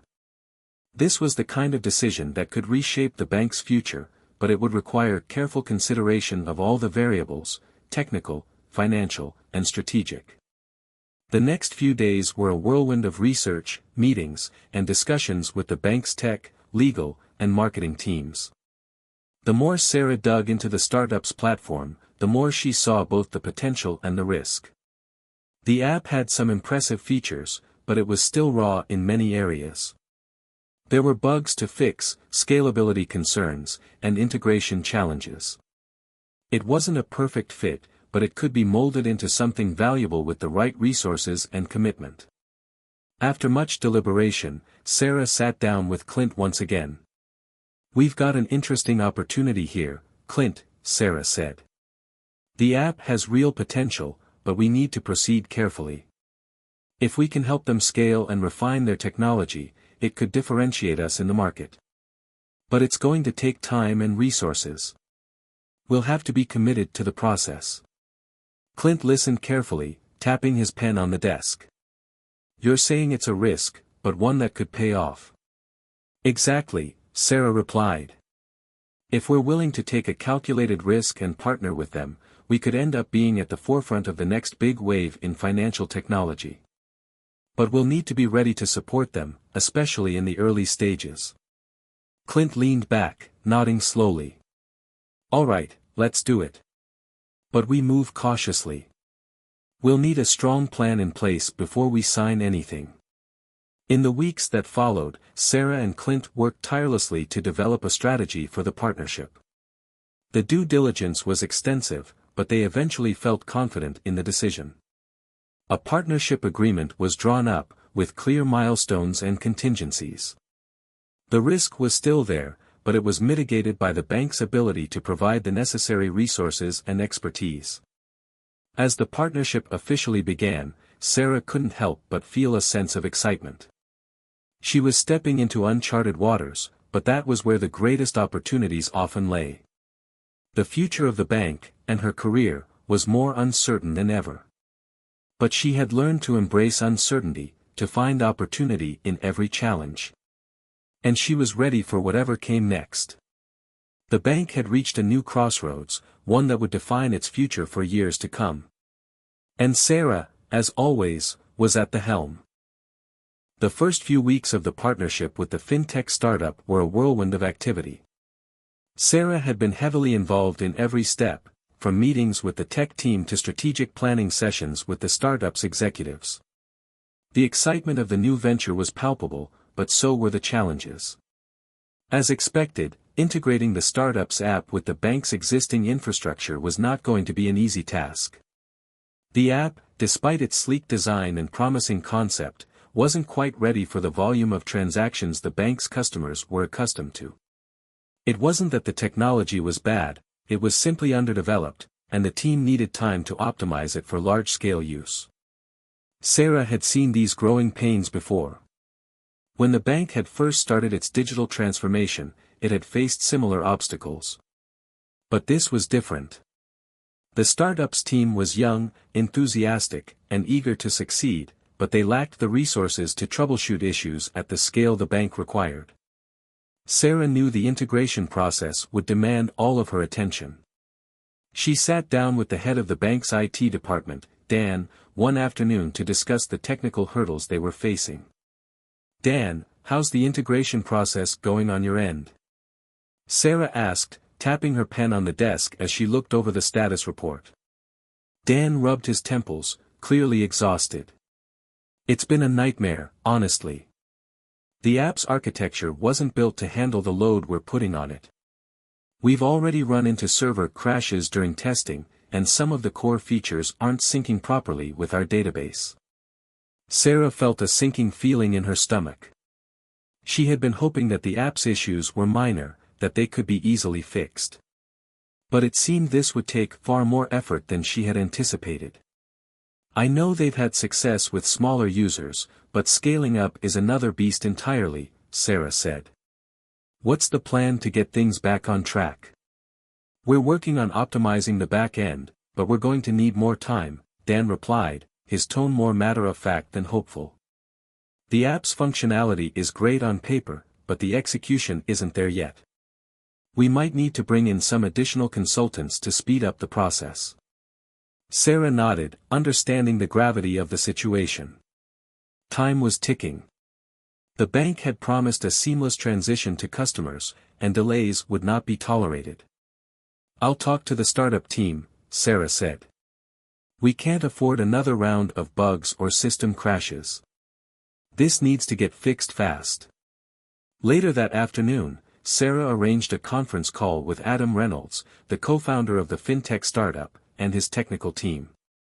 She had hoped that the meeting would be productive, but when the call began, she quickly realized that the startup's team was just as overwhelmed as her own. We're fully committed to making this work, Adam said, his voice crackling slightly over the speakerphone. We've had some bugs and stability issues during testing, but we've been working around the clock to fix them. We have a great team, and we're making progress, but we'll need more time to ensure the app can handle the volume. Sarah held back a sigh, reminding herself to remain professional. Adam, I appreciate your team's efforts, but we're already behind schedule. Our customers are expecting a fully functional platform by the time we launch. This isn't just about bug fixes anymore, it's about making sure your app can scale and work seamlessly with our infrastructure. Adam's voice softened. I know. Believe me, I know. We're working as fast as we can, but we may need to adjust the timeline and introduce some new features incrementally. If we rush it, we could end up compromising quality. That was the last thing Sarah wanted to hear. The bank had built a reputation for quality and reliability, and any slip-up in the process could damage that trust. I understand, Sarah said, choosing her words carefully. But I need you to make it clear to your team that this is a priority. We need to move faster and communicate more effectively. I'm going to need regular updates, daily if necessary, on your progress. Adam agreed, and the call ended with a firm handshake over the phone. Over the next few days, Sarah's role became even more demanding. She spent countless hours meeting with both her team and the Fintech startup's developers. She found herself juggling meetings with the bank's IT department, the startup's tech team, and her own department to manage the fallout from the delayed integration. The pressure was intense. Sarah was no stranger to high-stress situations, but this was different. This wasn't just about one department or one initiative, it was about the future of the bank and a high-stakes partnership that could make or break their ambitions in the fintech space. One evening, as Sarah sat alone in her office, reviewing reports and considering her next steps, Clint knocked on the door. Mind if I come in? He asked, peeking his head through the door. Of course, Clint. Come on in, Sarah replied, pushing her papers aside and straightening in her chair. I could use a break from all this. Clint stepped inside and sat across from her. He studied her face for a moment, his expression concerned. "You're holding up all right? I can see the stress is starting to take a toll." Sarah exhaled, leaning back in her chair. "I'm fine, just frustrated. The integration is taking longer than expected, and we're behind schedule. We've hit a lot of roadblocks, and I don't know how much longer we can keep pushing back the timeline." Clint nodded, understanding her frustration. "I've been keeping up with the reports. I know it's not easy, but you're doing great. Sometimes, things just take longer than expected. We can't control every variable, but we can manage how we respond." "I know," Sarah said. "But I can't help but feel like I'm failing. This partnership was supposed to elevate us, and right now, it feels like we're digging ourselves into a hole." Clint leaned forward, offering a reassuring smile. "Sarah, failure isn't about falling short, it's about how you pick yourself up after. You've been leading us through this transition with focus and determination. You've got the vision, and you're pushing forward. That's all we can do right now." There was something about Clint's calm presence that helped Sarah relax. She knew he was right, failure didn't come from setbacks. It came from giving up when things got tough. The integration was difficult, but it wasn't impossible. "Thanks, Clint. I needed that," Sarah said, a small smile appearing on her face. "Anytime," Clint replied. "We're in this together, Sarah. We'll get through it." With renewed determination, Sarah refocused her efforts. She arranged daily check-ins with the Fintech startups team and ensured the bank's tech department was working closely with them to resolve the ongoing issues. Slowly but surely, progress was made. The app began to stabilize, and some of the core features started to function more smoothly. But the road ahead remained uncertain. There was still a lot of work to do, and Sarah knew that the pressure wasn't going to ease until the app was fully integrated and ready for launch. The clock was ticking, and every day brought new obstacles to overcome. But Sarah had always been a fighter. She'd learned long ago that success didn't come without its struggles. And as she looked out over the bustling city skyline from her office, she knew that the challenges she faced now would only make the eventual victory that much sweeter. The future was still full of uncertainty, but for the first time in a long while, Sarah felt certain about one thing: she was ready for whatever came next. After weeks of tireless work, Sarah was beginning to feel a sense of cautious optimism. The Fintech app, while still imperfect, was steadily improving. The bugs had been ironed out, the system was more stable, and the team was working at full capacity to ensure everything was in place for the upcoming launch. The final phase of integration was in sight, and Sarah allowed herself to believe that they might just pull this off. However, as fate often has it, things were never as simple as they seemed. It started with a late-night email from Dan, the head of IT. Sarah had just finished wrapping up a meeting with the marketing team when she saw it pop up in her inbox. The subject line read, "Urgent, critical error in app update." She opened the email, her heart sinking as she read the contents. "Sarah, we've encountered a major issue with the app's security features. During a routine test, we found a vulnerability that could expose users' financial data. While the app performs well under normal conditions, the security breach is something we can't ignore. We need to pull the plug on the current build and delay the launch until this issue is resolved." Sarah's blood ran cold. The security of the app was non-negotiable. If users' financial data was at risk, there was no way the bank could move forward with the launch. She quickly picked up the phone and dialed Clint's number, her mind racing. "Clint," she said, once he answered, her voice tense, "we have a problem.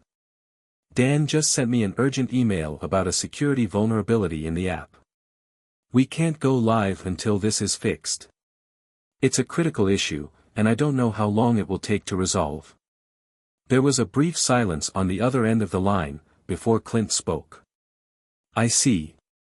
All right, let's not panic. We need to get a team on this, and we need to move quickly. I want a full report on the issue and a plan of action within the hour.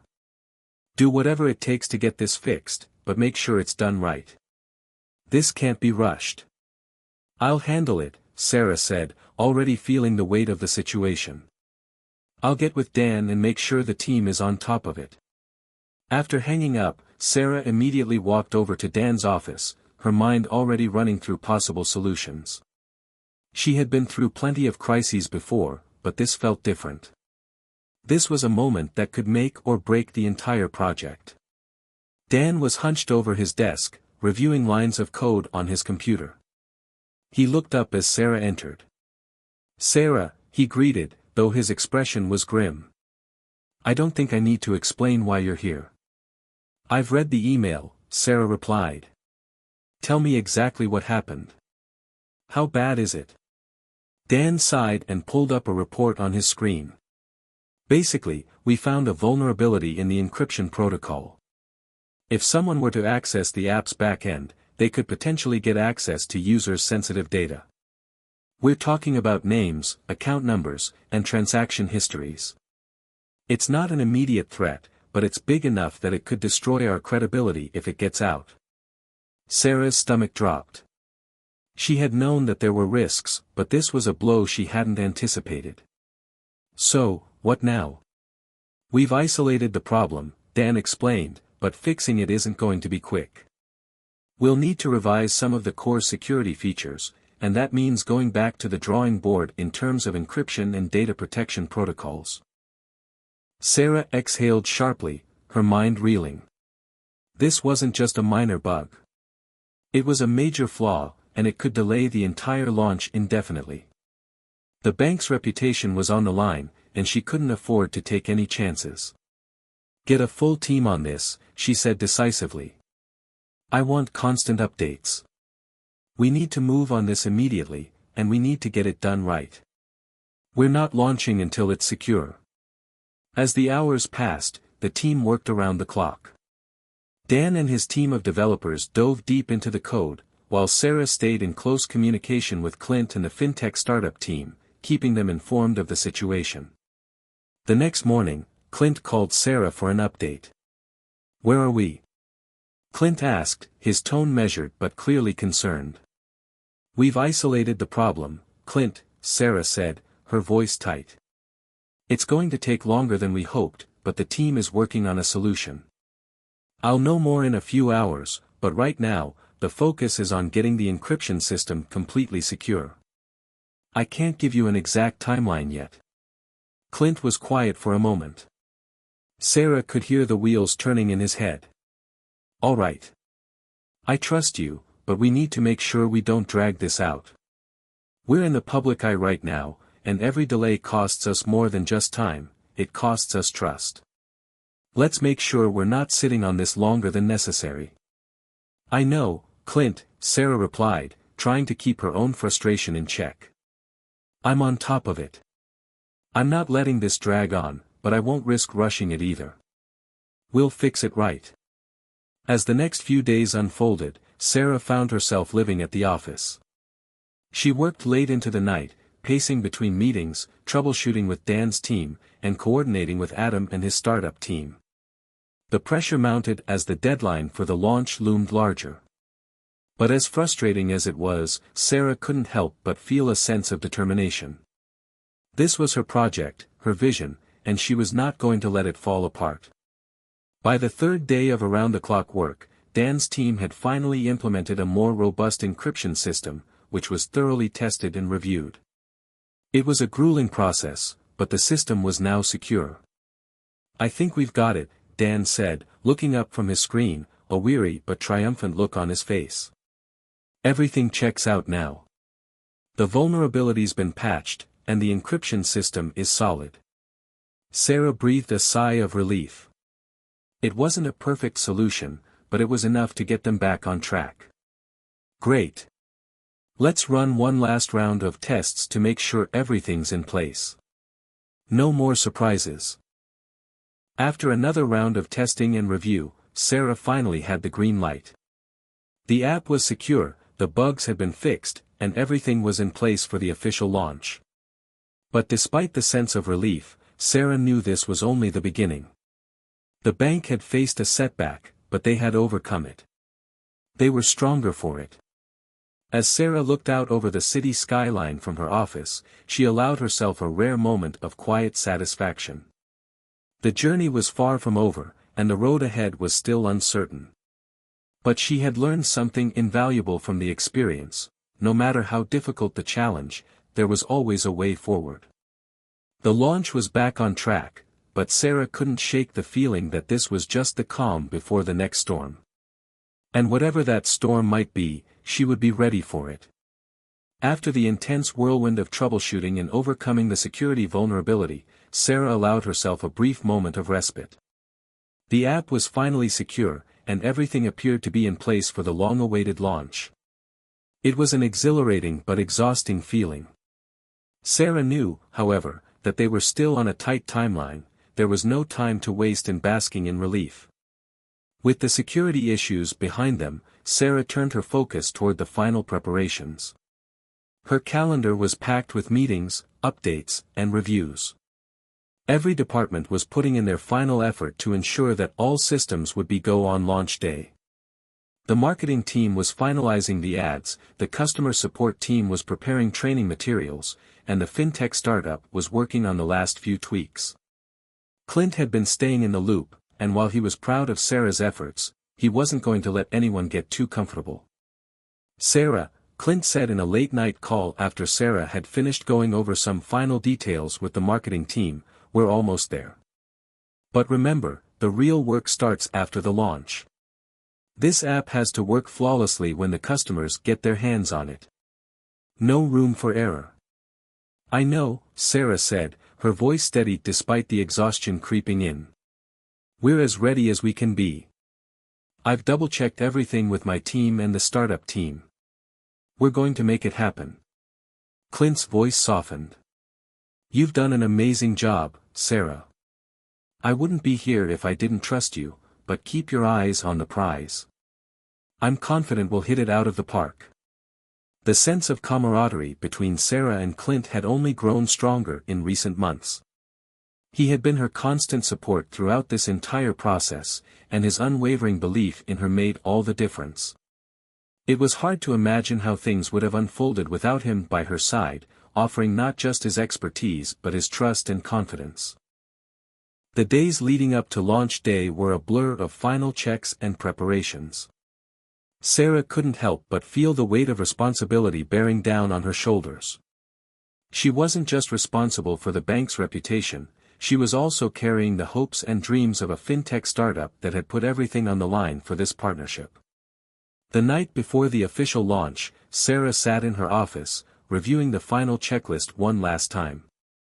Every box was checked, but the nagging feeling of uncertainty remained. The pressure was immense. The world was watching. If anything went wrong, it wouldn't just be a simple setback, it would be catastrophic. Her phone buzzed, interrupting her thoughts. It was a message from Clint, "Ready for tomorrow? Let's make history." She smiled at the message, her nerves momentarily easing. She texted back, "We're as ready as we can be. Let's do this." The next morning, Sarah arrived at the office early. The anticipation was palpable. The entire building seemed to hum with energy, as everyone knew that today would be a pivotal day. As Sarah entered the conference room for the final pre-launch meeting, Clint was already there, along with the other key players from both the bank and the fintech startup. "I think it's safe to say we're all excited, but we're also nervous," Clint began, addressing the group. "This is the culmination of months of hard work. We've faced setbacks, but we've come out stronger. And now, we're on the verge of something truly groundbreaking." Sarah's eyes swept over the team. There were the familiar faces from the bank, as well as the startup's young developers, many of whom looked like they hadn't slept in days. Everyone was here, ready to make history. "Now," Clint continued, "it's about execution. We all have our roles, and we're in this together. But there's one thing I want to remind you all, no matter what happens, we've already won. We're making a difference." Sarah felt a swell of pride in her chest as Clint spoke. It had been a tough journey, but here they were, standing on the threshold of something transformative. She could sense that the team was ready. The road ahead wouldn't be easy, but it never was. And if they could make it through the past few months, there was nothing they couldn't handle. "We're launching in a few hours," Sarah said, standing up to address the room. "Everyone's done incredible work, and I couldn't be more proud of what we've accomplished. We've faced challenges, and we've overcome them. Let's stay focused, and let's deliver something our customers will love." The room erupted in applause, and for a moment, Sarah allowed herself to relax. She could see it now, everyone working together, pushing towards a common goal. It felt like they were on the verge of something special. Launch time was fast approaching, and the final countdown had begun. As Sarah stood in front of her computer, watching the app go live on the bank's platform, her heart raced. Every line of code, every decision, every late-night meeting had led to this moment. She hit the final button, and the system began its live rollout. The app launched without a hitch. The response was immediate, with thousands of customers logging in to explore the new features. The app's interface was smooth, the functionality seamless, and the experience exactly what the bank had promised. Sarah kept a close eye on the system's performance, waiting for any signs of failure. But, to her relief, there were no major glitches. The app was holding up under the load, and customers were quickly embracing the new digital banking experience. The feedback from early users was overwhelmingly positive. After a few hours of intense monitoring, Sarah finally allowed herself a breath. It was official, the launch had been a success. Clint called her just after lunchtime. "Well, it looks like we've done it," he said, his voice calm but filled with pride. "The app is live, and it's working flawlessly. You did it, Sarah. You made this happen." Sarah couldn't help but smile. "We did it.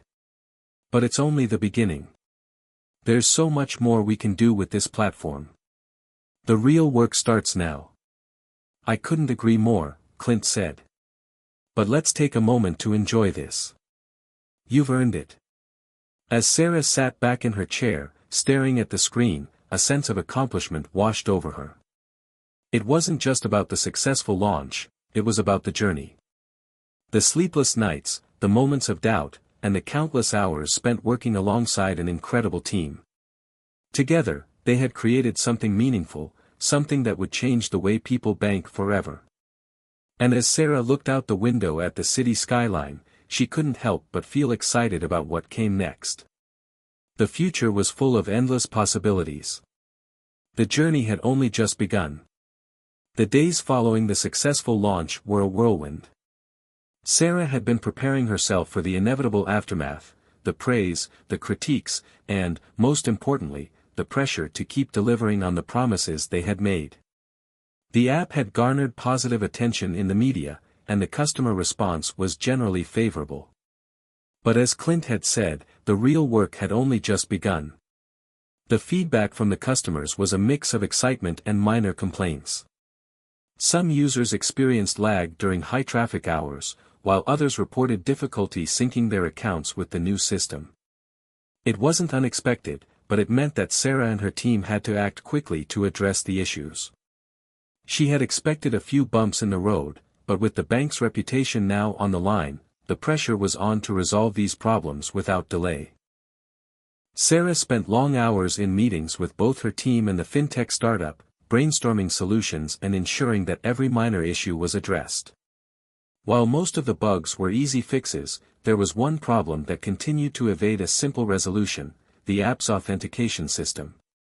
As more and more users tried to log in, the system was intermittently rejecting credentials, frustrating both new users and longtime customers alike. It wasn't a security vulnerability, but it was a major inconvenience that could tarnish the app's early success if not fixed swiftly. She could already hear Clint's voice in her head. "Remember, every customer that walks away, even because of something small, could be a lost opportunity. We don't have time to drag our feet." "Dan," Sarah said, looking at the screen filled with lines of code, "what's the status on the authentication issue?" We need to get it fixed, fast. Dan, who had been glued to his workstation for days, rubbed his eyes and exhaled deeply. We're working on it, but it's tricky. It's not as simple as we hoped. We're dealing with an overload of simultaneous requests, which is causing the system to glitch. It's making it harder to scale effectively without crashing. Can we patch it for now, so users can at least get logged in? Sarah asked, frustration creeping into her voice. Dan nodded. We can patch it, but I'd suggest we keep pushing for a permanent fix. If we keep pushing out patches, we risk causing more problems down the road. Do whatever it takes to stabilize it, Sarah replied firmly. We can't afford another delay. She quickly drafted an email to Clint, explaining the issue and the urgency of the situation. She knew Clint would understand the technical difficulties but would expect nothing less than a solution. He was as invested in the outcome as she was. But as Sarah sat in her office, watching the minutes tick by, the weight of the responsibility hit her like a ton of bricks. This wasn't just a bug fix, this was about rebuilding trust with every single person who had downloaded the app. It was about showing the world that they could handle the pressure and keep delivering on their promises. The clock seemed to stretch as Sarah watched the team scramble, brainstorming and troubleshooting. The marketing team was in full damage control mode, drafting messages for social media and customer support in case the issue became more widespread. They needed to maintain the public's confidence. By the time Sarah left the office late that night, she was physically and mentally drained. The team had worked relentlessly to implement a patch that would hopefully resolve the authentication issues, but they wouldn't know for certain until morning. The next day, the pressure was unbearable. Sarah arrived at the office before sunrise and immediately logged into the app's dashboard to check the performance metrics. The authentication patch had been deployed, and the traffic numbers were looking better.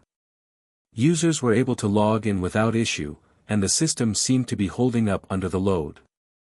For a brief moment, Sarah allowed herself to relax, but then the emails started flooding in. The first one was from Clint. How are we looking? I've heard mixed reports from some of the users. Let me know as soon as you have an update. Then came a message from the marketing team. We've received a few complaints on social media about slow response times during peak hours.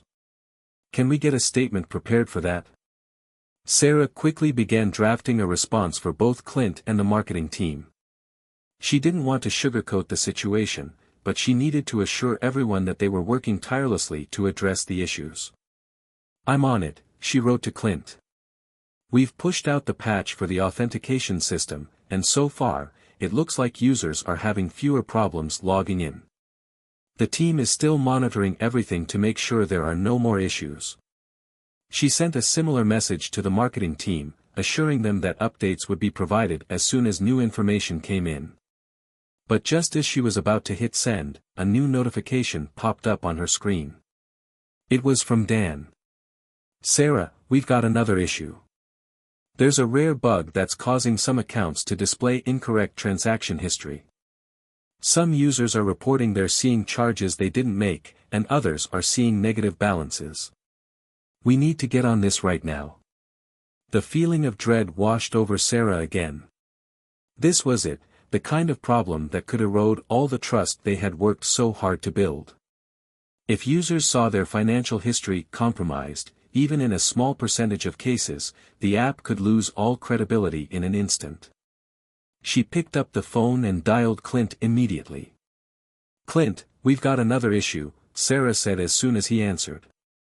A bug has surfaced where some users are seeing incorrect transaction data. It's a serious problem, and we need to fix it fast. I'm working with Dan and the team to identify the root cause.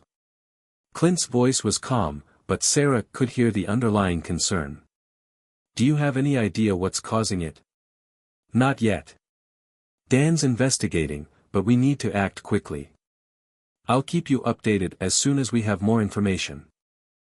All right, Clint said, his voice steady. I know you're doing everything you can.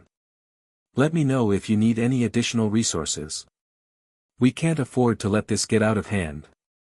Sarah ended the call and immediately joined Dan in the war room, where the team was already deep into troubleshooting mode.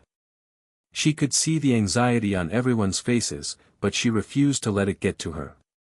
They had faced worse before, and they would get through this, too.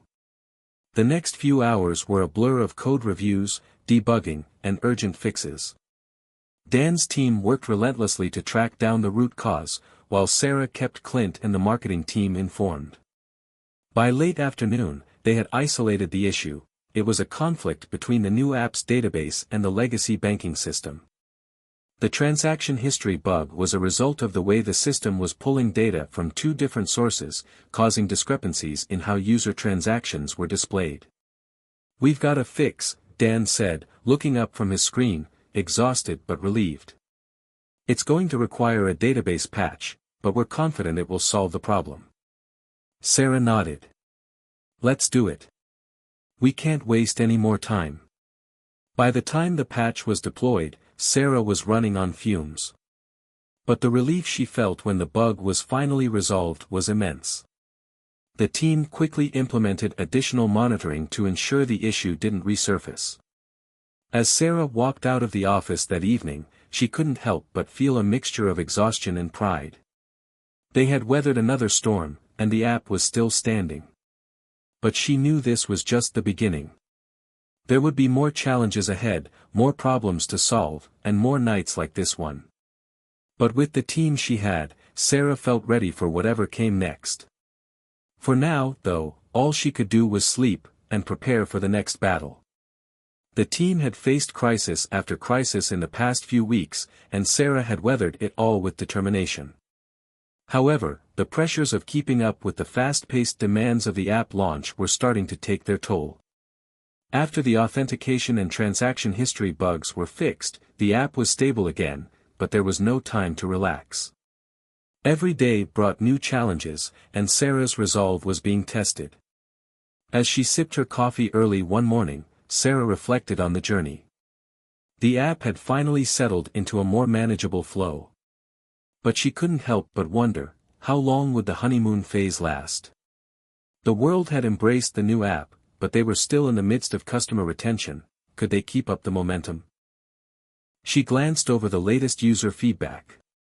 The majority of customers were satisfied, but the complaints were slowly creeping back in. Some users had mentioned minor bugs they had discovered, while others complained about the app's features not being as intuitive as they had hoped. Nothing is ever perfect, Sarah reminded herself, tapping her pen on her desk. But we're getting there. Clint had been in the loop about all the recent developments, but he had been relatively quiet since the last issue was resolved. Sarah figured he was waiting for an opportunity to check in and offer his usual dose of encouragement, or maybe, more likely, to challenge her to keep pushing the limits. It was later that week when Clint finally reached out. "Sarah, I've been hearing a lot of positive things about the app, but there's one thing that's starting to bother me," Clint's voice echoed over the phone, sharp but not unkind. "The feedback on customer service is troubling. Users are starting to complain about long wait times for support tickets and some unresolved issues." Sarah's heart sank.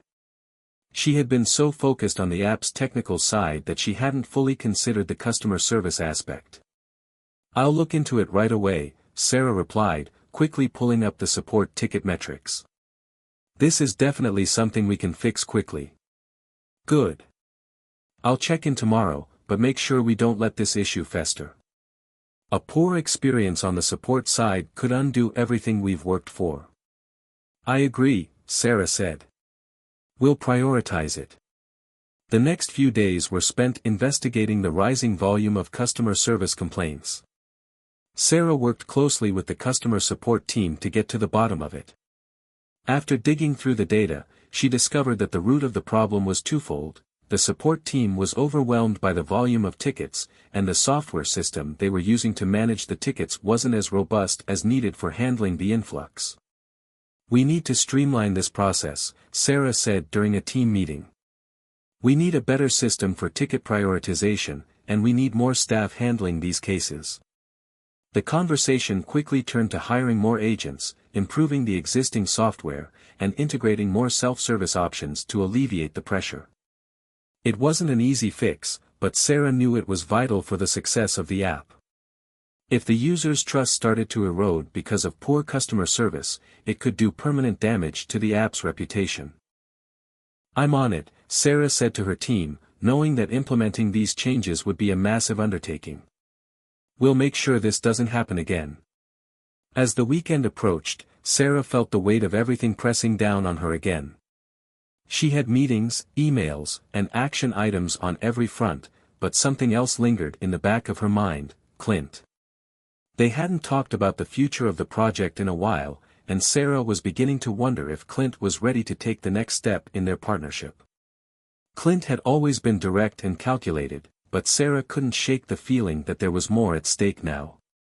With every challenge they faced, they were growing closer, not just as colleagues but as business partners. She had worked with Clint long enough to sense when he was strategizing on a larger scale, and she had a feeling that they were about to face a new test of trust. That night, Clint called her again.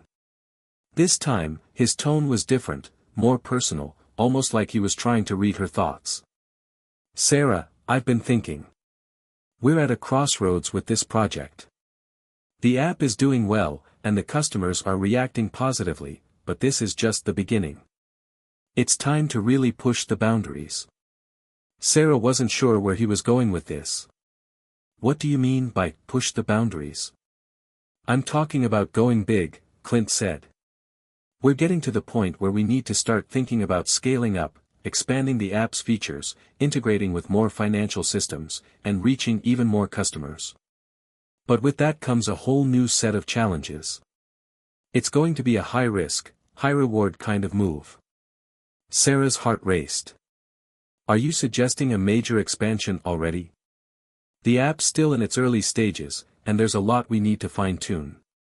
"I know," Clint replied, his voice steady. "But we've proven we can handle challenges. We've overcome every hurdle, from bugs to customer service complaints. Now, it's time to really take this thing to the next level. We've got the technology, and we've got the market. It's just about executing the right way." Sarah took a deep breath. "You know I'm all for pushing forward, but it's not just about the technology. We need a stronger customer base. And we need to prove that we can handle a massive influx of users without the infrastructure crumbling. I've been looking into some strategic partnerships that could help with that," Clint continued. "If we can bring in a couple of major financial institutions on board, we could see exponential growth. But the question is, are you ready to take that risk with me?" Sarah paused. She had always been risk-averse, especially when it came to something as important as this. But Clint was right, they had come so far. If they didn't push ahead now, someone else might come along and beat them to the punch. "I'm ready," Sarah said, a note of determination in her voice. "Let's do it." Clint chuckled softly. "That's what I wanted to hear. We've got this, Sarah. Together, we're unstoppable." The call ended, and Sarah sat back in her chair, trying to digest the enormity of what had just been proposed. Expanding rapidly meant more customers, more features, more risk, but it also meant more rewards. It was a test of trust, not just in the app, but in each other. Could they really take the next step? Could they continue to rise above the challenges? As Sarah looked at the glowing city skyline outside her office window, she knew that this was the moment that would define the future of the app, and perhaps her career. There was no turning back now. The pressure would only mount from here. But Sarah was ready. She had built something worth fighting for, and now it was time to take that leap of faith. The decision had been made. Sarah knew the road ahead would be one of both incredible opportunity and daunting risk, but she was ready. She had already faced so many challenges, each one seemingly more difficult than the last, and now the stakes were higher than ever. With Clint's backing, she felt a renewed sense of determination, but she also couldn't ignore the looming doubts that crept into her mind. Expanding too quickly, without the right infrastructure, could lead to disaster. She spent the next few days organizing meetings with key team members, investors, and potential partners to prepare for the bold new direction they were about to take. Clint had been working behind the scenes to secure strategic partnerships with major financial institutions, and Sarah couldn't help but feel a sense of awe as she watched the plan take shape. This was bigger than anything they had done so far. The morning of the first major meeting with potential investors, Sarah arrived at the conference room early. She glanced at the large projection screen at the front of the room, showing the app's growth numbers and projections for the next year. The data was solid, the numbers promising, but Sarah knew that what they were about to pitch would be a huge leap. She couldn't afford to get it wrong. The door opened, and Clint walked in with his usual confident stride. He gave Sarah a brief nod before turning to prepare for the presentation. "You ready?" Clint asked, setting his laptop down and pulling up the first slide of their presentation. "As ready as I'll ever be," Sarah replied, trying to keep her nerves in check. "You've got this," Clint said with a reassuring smile. As more investors filed into the room, Sarah couldn't shake the feeling that her life was about to change forever. These were the people who could take the app to a new level, or decide it wasn't worth the risk. The presentation began, and Sarah and Clint dove into the details of their plan, the new features they would be adding to the app, the expanded customer base they could reach with the right partnerships, and the cutting-edge technologies they were integrating to ensure scalability. Clint led the pitch with his usual flair, talking about the vision for the future and the disruptive potential of their platform.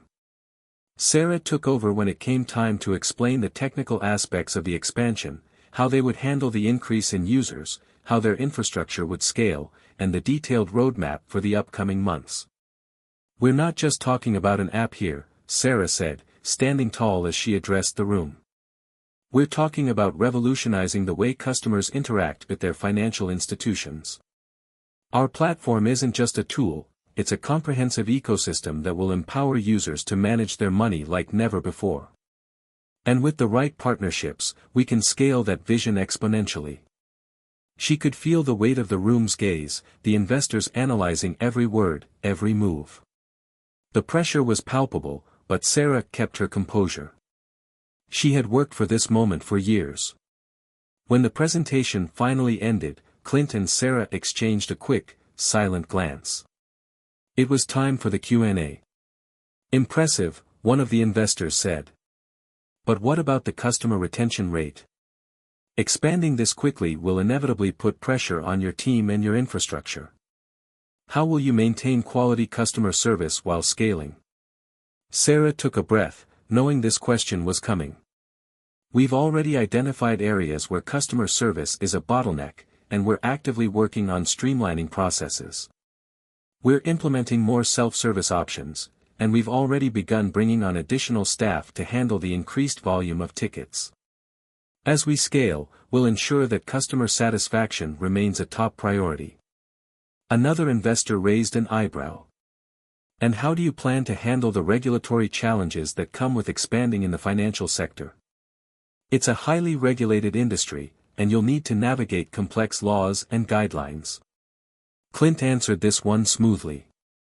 "We've already established a legal team that's well-versed in the financial regulations, and we're working closely with the institutions we're partnering with to ensure full compliance. We're committed to maintaining the highest standards of security and transparency." The investors nodded, exchanging glances and murmuring among themselves. Sarah could feel the tension in the room, but she remained calm, answering each question with precision. She knew that Clint's vision was bold, but they had the strategy and the passion to back it up.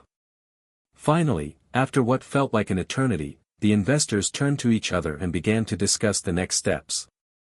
"I think we've seen enough," one of them said. "We'll need to do some more due diligence, but we're very interested in moving forward." Sarah and Clint exchanged a victorious glance. The first hurdle had been cleared. By the time the meeting ended, it was clear they had made an impact. The investors were on board, at least in principle, and the partnerships with the financial institutions were moving forward faster than Sarah had anticipated. The next few weeks were a blur of negotiations, meetings, and adjustments. Clint pushed for speed, and Sarah worked to make sure that the foundation they were building was solid. They were now on the brink of something much larger than they had ever imagined.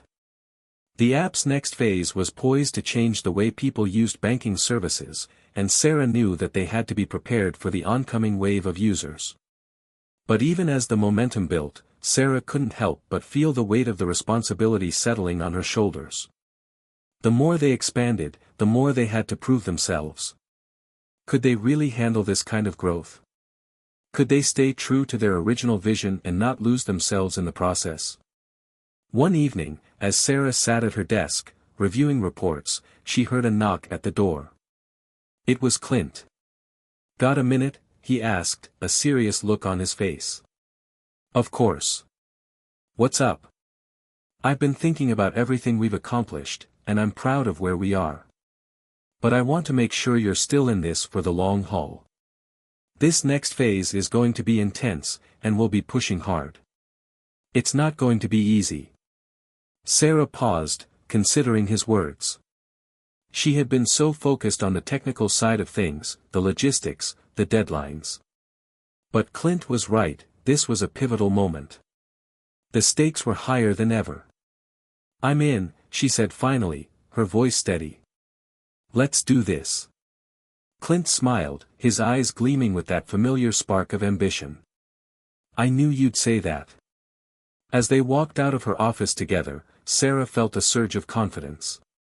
This was the moment she had been working toward for so long. The leap was happening. It wasn't just about the app anymore, it was about a future that was waiting to be shaped. And with Clint by her side, Sarah knew they were ready to face whatever challenges lay ahead. This was just the beginning. As Sarah sat in the corner of the bustling office, watching her team work with a renewed sense of urgency, she couldn't help but think about how much had changed in such a short period of time. The expansion was no longer just a bold idea, it was happening. The app had already gained significant traction, and now, the momentum was carrying them forward faster than she could have ever anticipated. Sarah glanced over the data reports, her mind racing through the next few phases of the project. More users, more partners, more features. It was an exciting time, but with each milestone, the pressure continued to mount. Every decision felt more important now. With the increased visibility came a whole new level of scrutiny. One mistake, and they could lose everything they had worked so hard to build. Her phone buzzed on the desk, snapping her out of her thoughts. It was Clint. "Got a minute?" "There's something I want to discuss," the text read. She felt her pulse quicken. They had already made so many moves lately, what could this be about? Clint walked into Sarah's office a few minutes later, his expression unusually serious. He closed the door behind him and took a seat across from her, leaning forward slightly. "What's going on?"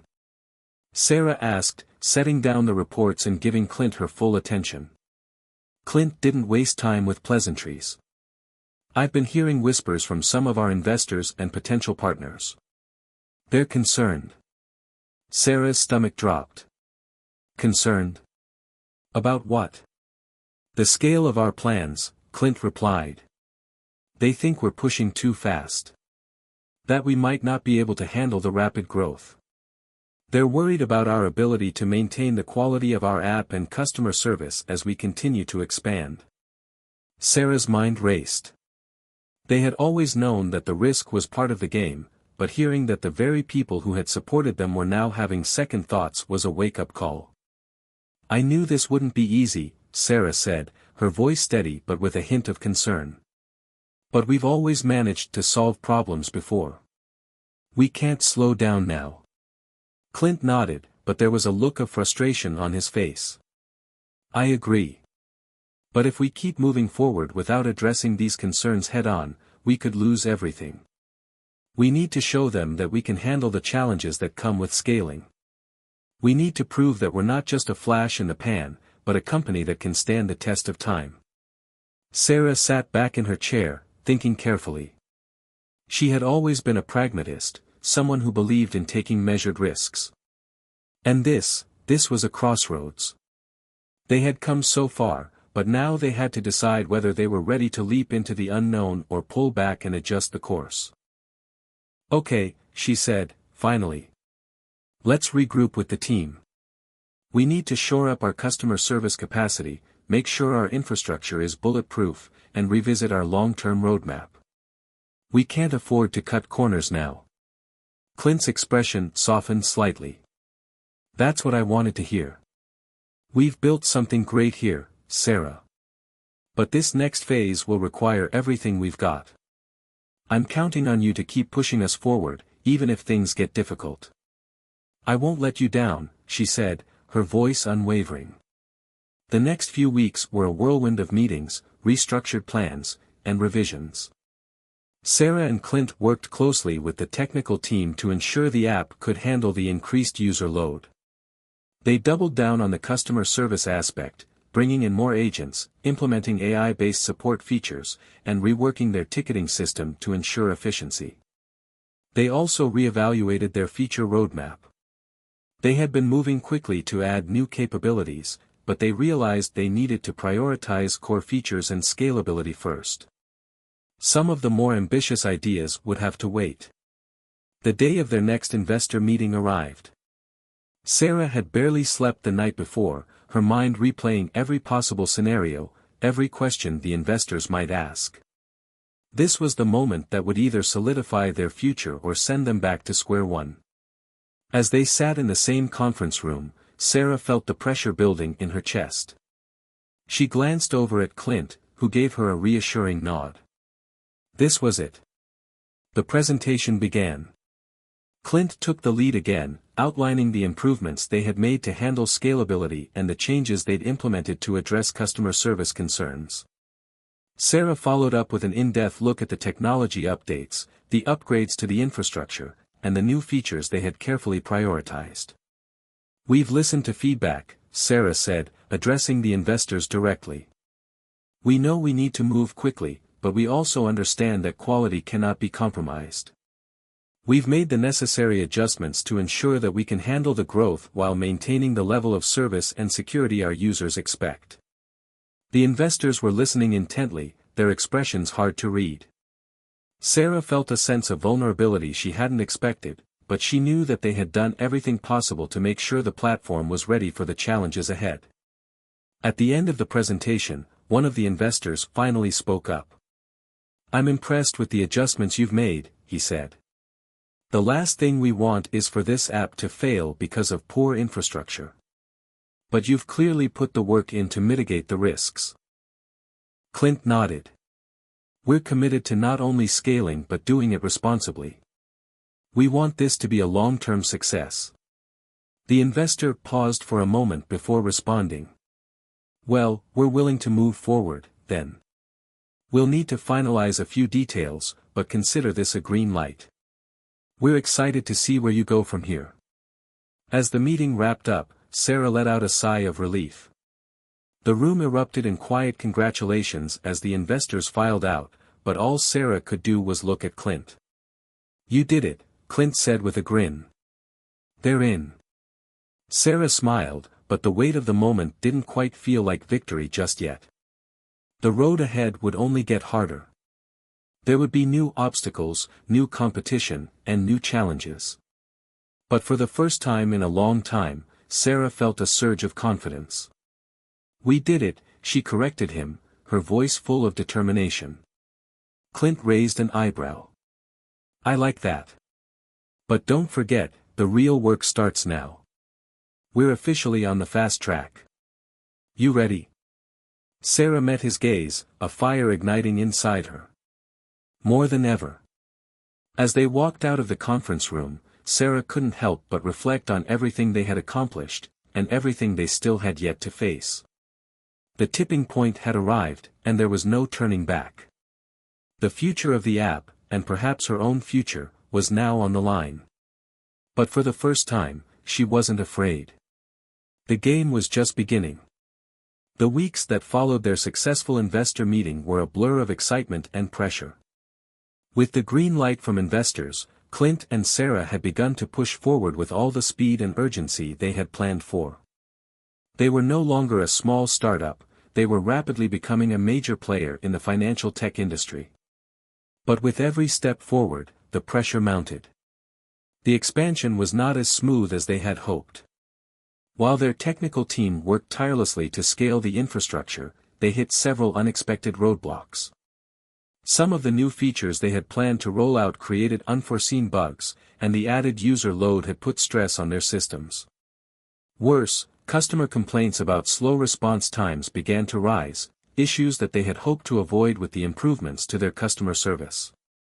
Sarah spent her nights combing through feedback, trying to identify patterns, working with her developers to fix bugs, and tweaking their app's performance to handle the ever-growing number of users.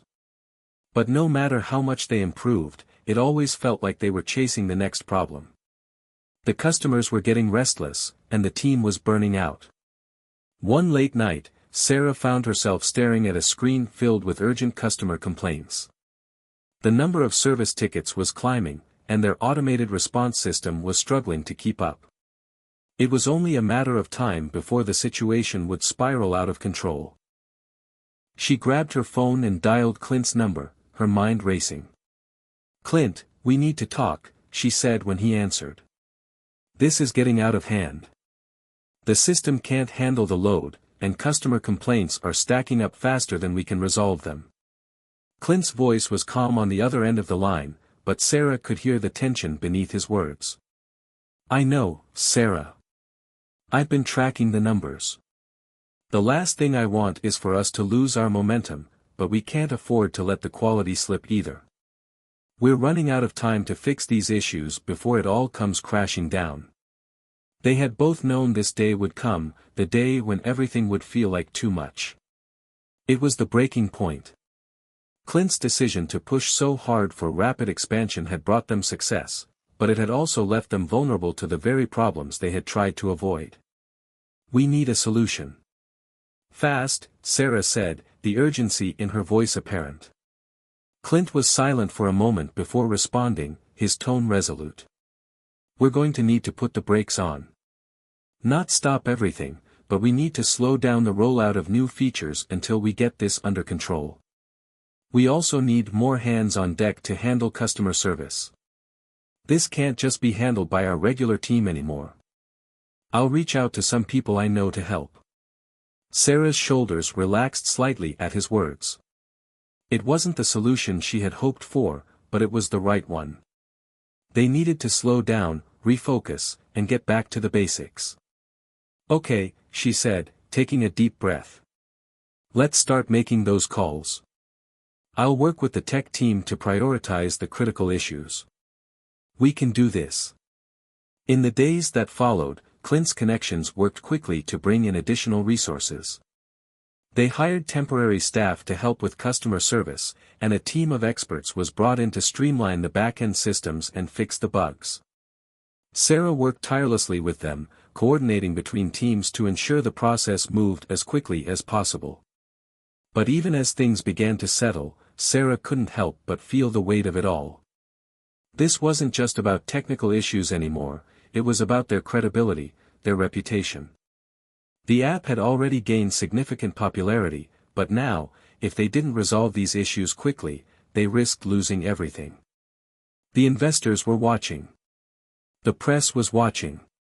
Every mistake was amplified now. There was no room for error. One night, after another long day of troubleshooting, Sarah sat alone in her office, the silence around her almost deafening. The lights in the building were dim, and most of the staff had gone home. Clint had left hours ago, but Sarah had stayed behind, reviewing reports and working on a plan for the following day. Just then, her phone buzzed with an incoming call from Clint. "Hey," she answered, trying to hide the exhaustion in her voice. "Sarah, we need to talk." Clint's voice was low, and there was an underlying seriousness to it. "I've just had a conversation with the investors. They're not happy with the delays." Sarah's heart sank. The last thing she wanted was to hear that the investors were starting to doubt them. "What did they say?" she asked, her voice barely above a whisper. "They're giving us one more chance," Clint replied, his tone grim. "But if we don't show significant improvement in the next 2 weeks, they're pulling out." A wave of panic surged through Sarah, but she forced herself to stay calm. This wasn't the end yet. They still had a shot. 2 weeks, she asked, struggling to keep her composure. "That's not a lot of time. What are we going to do?" Clint paused, and for a moment, Sarah could hear nothing but the faint hum of the office air conditioning. "We push harder. We work smarter. We fix these issues and show them that we can still deliver. But if we don't, then it's over." Sarah took a deep breath, trying to center herself. This was the breaking point. This was where everything would either fall apart or fall into place. "We can do this," she said, more to herself than to Clint. "We just need to prioritize. We need to focus on quality, not just growth." Clint let out a quiet breath, as though he had been holding his own fears in check. "I know. I'll handle the investors. You focus on the team. We're not out of the game yet."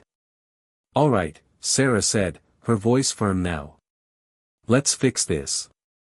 The next 2 weeks were a blur of intense work. Sarah, Clint, and their team worked around the clock to fix bugs, address customer service issues, and ensure the platform could handle the massive influx of users. There were moments of frustration and exhaustion, but through it all, Sarah never lost sight of the end goal. Every challenge that came their way only made her more determined to push forward. They had already come so far, and she wasn't about to let it all slip away. As the deadline approached, Sarah sat in her office, reviewing the final reports. Clint had informed her that the investors were scheduled for another meeting, and they had to present significant progress. Sarah felt her heart race again, but this time, it wasn't out of fear, it was out of anticipation. They had done the work. They had turned it around. The final test was coming. Would it be enough to save them? The clock ticked down, and Sarah couldn't help but wonder, had they reached the breaking point, or was this just the beginning of their greatest triumph? The day of the critical meeting with the investors had arrived. Sarah felt a knot in her stomach as she walked into the conference room, her steps deliberate but quick. The energy in the air was palpable. This was the moment they had been working towards for weeks. It felt like the last chance to prove they weren't just a flash in the pan, but a company with real staying power. She glanced around the room at her team, Clint, the developers, the customer service leads. Everyone was gathered, their faces a mixture of exhaustion and determination. The past 2 weeks had been grueling, but they had pulled through. The platform was stable, the customer service queue was under control, and the major bugs had been addressed. It wasn't perfect, but it was enough to buy them another shot. The investors sat across the table, their expressions unreadable. They had been cautiously optimistic when they had first joined the project, but the recent setbacks had shaken their confidence. Today, they would decide whether to invest more heavily, or if they would cut their losses. "Thank you for joining us," Sarah said, trying to sound confident as she addressed the room. "We appreciate the opportunity to update you on the progress we've made over the past few weeks. We understand the concerns that have been raised, and we've taken them to heart. What we're about to show you is not just an update, it's the result of everything we've learned and all the work we've put in." Clint stood up next to Sarah and began going over the improvements they had made. He explained how they had addressed the technical issues, increased the capacity of their servers, and implemented a more robust customer support system. He walked the investors through the metrics. User retention was up, satisfaction scores had improved, and the overall system uptime had increased dramatically. As Clint spoke, Sarah could see the investors exchanging glances. Their expressions were still guarded, but there was a subtle shift in the air. They weren't as skeptical as they had been before. The data spoke for itself. Sarah took a deep breath and added, "We've also made a few strategic adjustments to our growth plan. We're still focused on expansion, but we're scaling at a more sustainable pace." Our long-term vision remains the same, we want to build something that lasts. We've learned from our challenges, and we're more prepared than ever to take the next step. The room was silent for a moment. The tension was thick, and Sarah's heart was pounding in her chest. Would it be enough? One of the investors, a woman with sharp eyes and a no-nonsense demeanor, spoke up. I have to admit, I was skeptical after everything that happened. But the results speak for themselves. You've turned things around, and you've managed to maintain your vision despite the setbacks. We appreciate the transparency and the work you've put in to get to this point. Sarah and Clint exchanged a glance. That was a good sign. But the real question was, would they stay on board for the long haul? We're willing to continue supporting you, the investor continued. But we need to see sustained growth. We need to see that the changes you've implemented aren't just short-term fixes but part of a longer-term strategy for success. Clint nodded. We understand. We're committed to long-term growth, not just fast growth. We've made the adjustments necessary to ensure that we can scale responsibly. The investor looked over at the others at the table, and after a few moments of quiet deliberation, she turned back to Clint and Sarah. All right, we're in. But we want to see a detailed roadmap for the next 6 months. Let's make sure we're all on the same page moving forward. Sarah felt a wave of relief wash over her. They had done it. They had proven themselves, not just with the work they had done, but with their commitment to doing things the right way. The investors were on board. The next phase of their journey was officially underway. After the meeting, Sarah and Clint found themselves outside the building, standing together in the cool evening air. The weight of the last few weeks still hung heavy on their shoulders, but there was also a sense of accomplishment. They had weathered the storm. They had faced their breaking point, and they had come out the other side stronger. I can't believe we did it, Sarah said, her voice filled with disbelief. Clint grinned. I told you we'd make it. We just had to trust the process. Sarah laughed softly, shaking her head. Yeah, well, I guess you were right. But we're not done yet. We've got a lot of work ahead of us. Clint's grin faded slightly, and he looked at her with a more serious expression. We've come a long way. But we're not just fighting for the company anymore. We're fighting for something bigger. We're building something that could change the game. Sarah nodded, the weight of his words sinking in. You're right. It's not just about the app anymore. It's about the impact we're going to make. The difference we're going to create. She turned to him, her eyes meeting his with a newfound determination. We've got this, Clint. Together, we can make it happen. He smiled, the familiar spark of confidence in his eyes. Absolutely. This is just the beginning. As Sarah watched Clint walk away, she felt a renewed sense of purpose. The journey had been difficult, and it was far from over. There would be more challenges ahead, more obstacles to overcome. But now, for the first time in a long while, Sarah felt like she was exactly where she was meant to be. They had faced the breaking point, and they had come out stronger on the other side. Now, the only thing left to do was keep moving forward, one step at a time. And she was ready for whatever came next. The story of the bank app, of Clint Eastwood, Sarah, and the team, was far from over. The challenges of scaling, growing, and navigating the complexities of business were still ahead. But no matter how difficult the road ahead might be, one thing was clear, they were ready. Because in the end, it wasn't just about surviving the breaking point. It was about how they rose from it. And they would rise. Hit subscribe and leave a comment with where you're watching from. This story might just spark a new beginning. What's one thing that always pushes you forward, even when things get tough?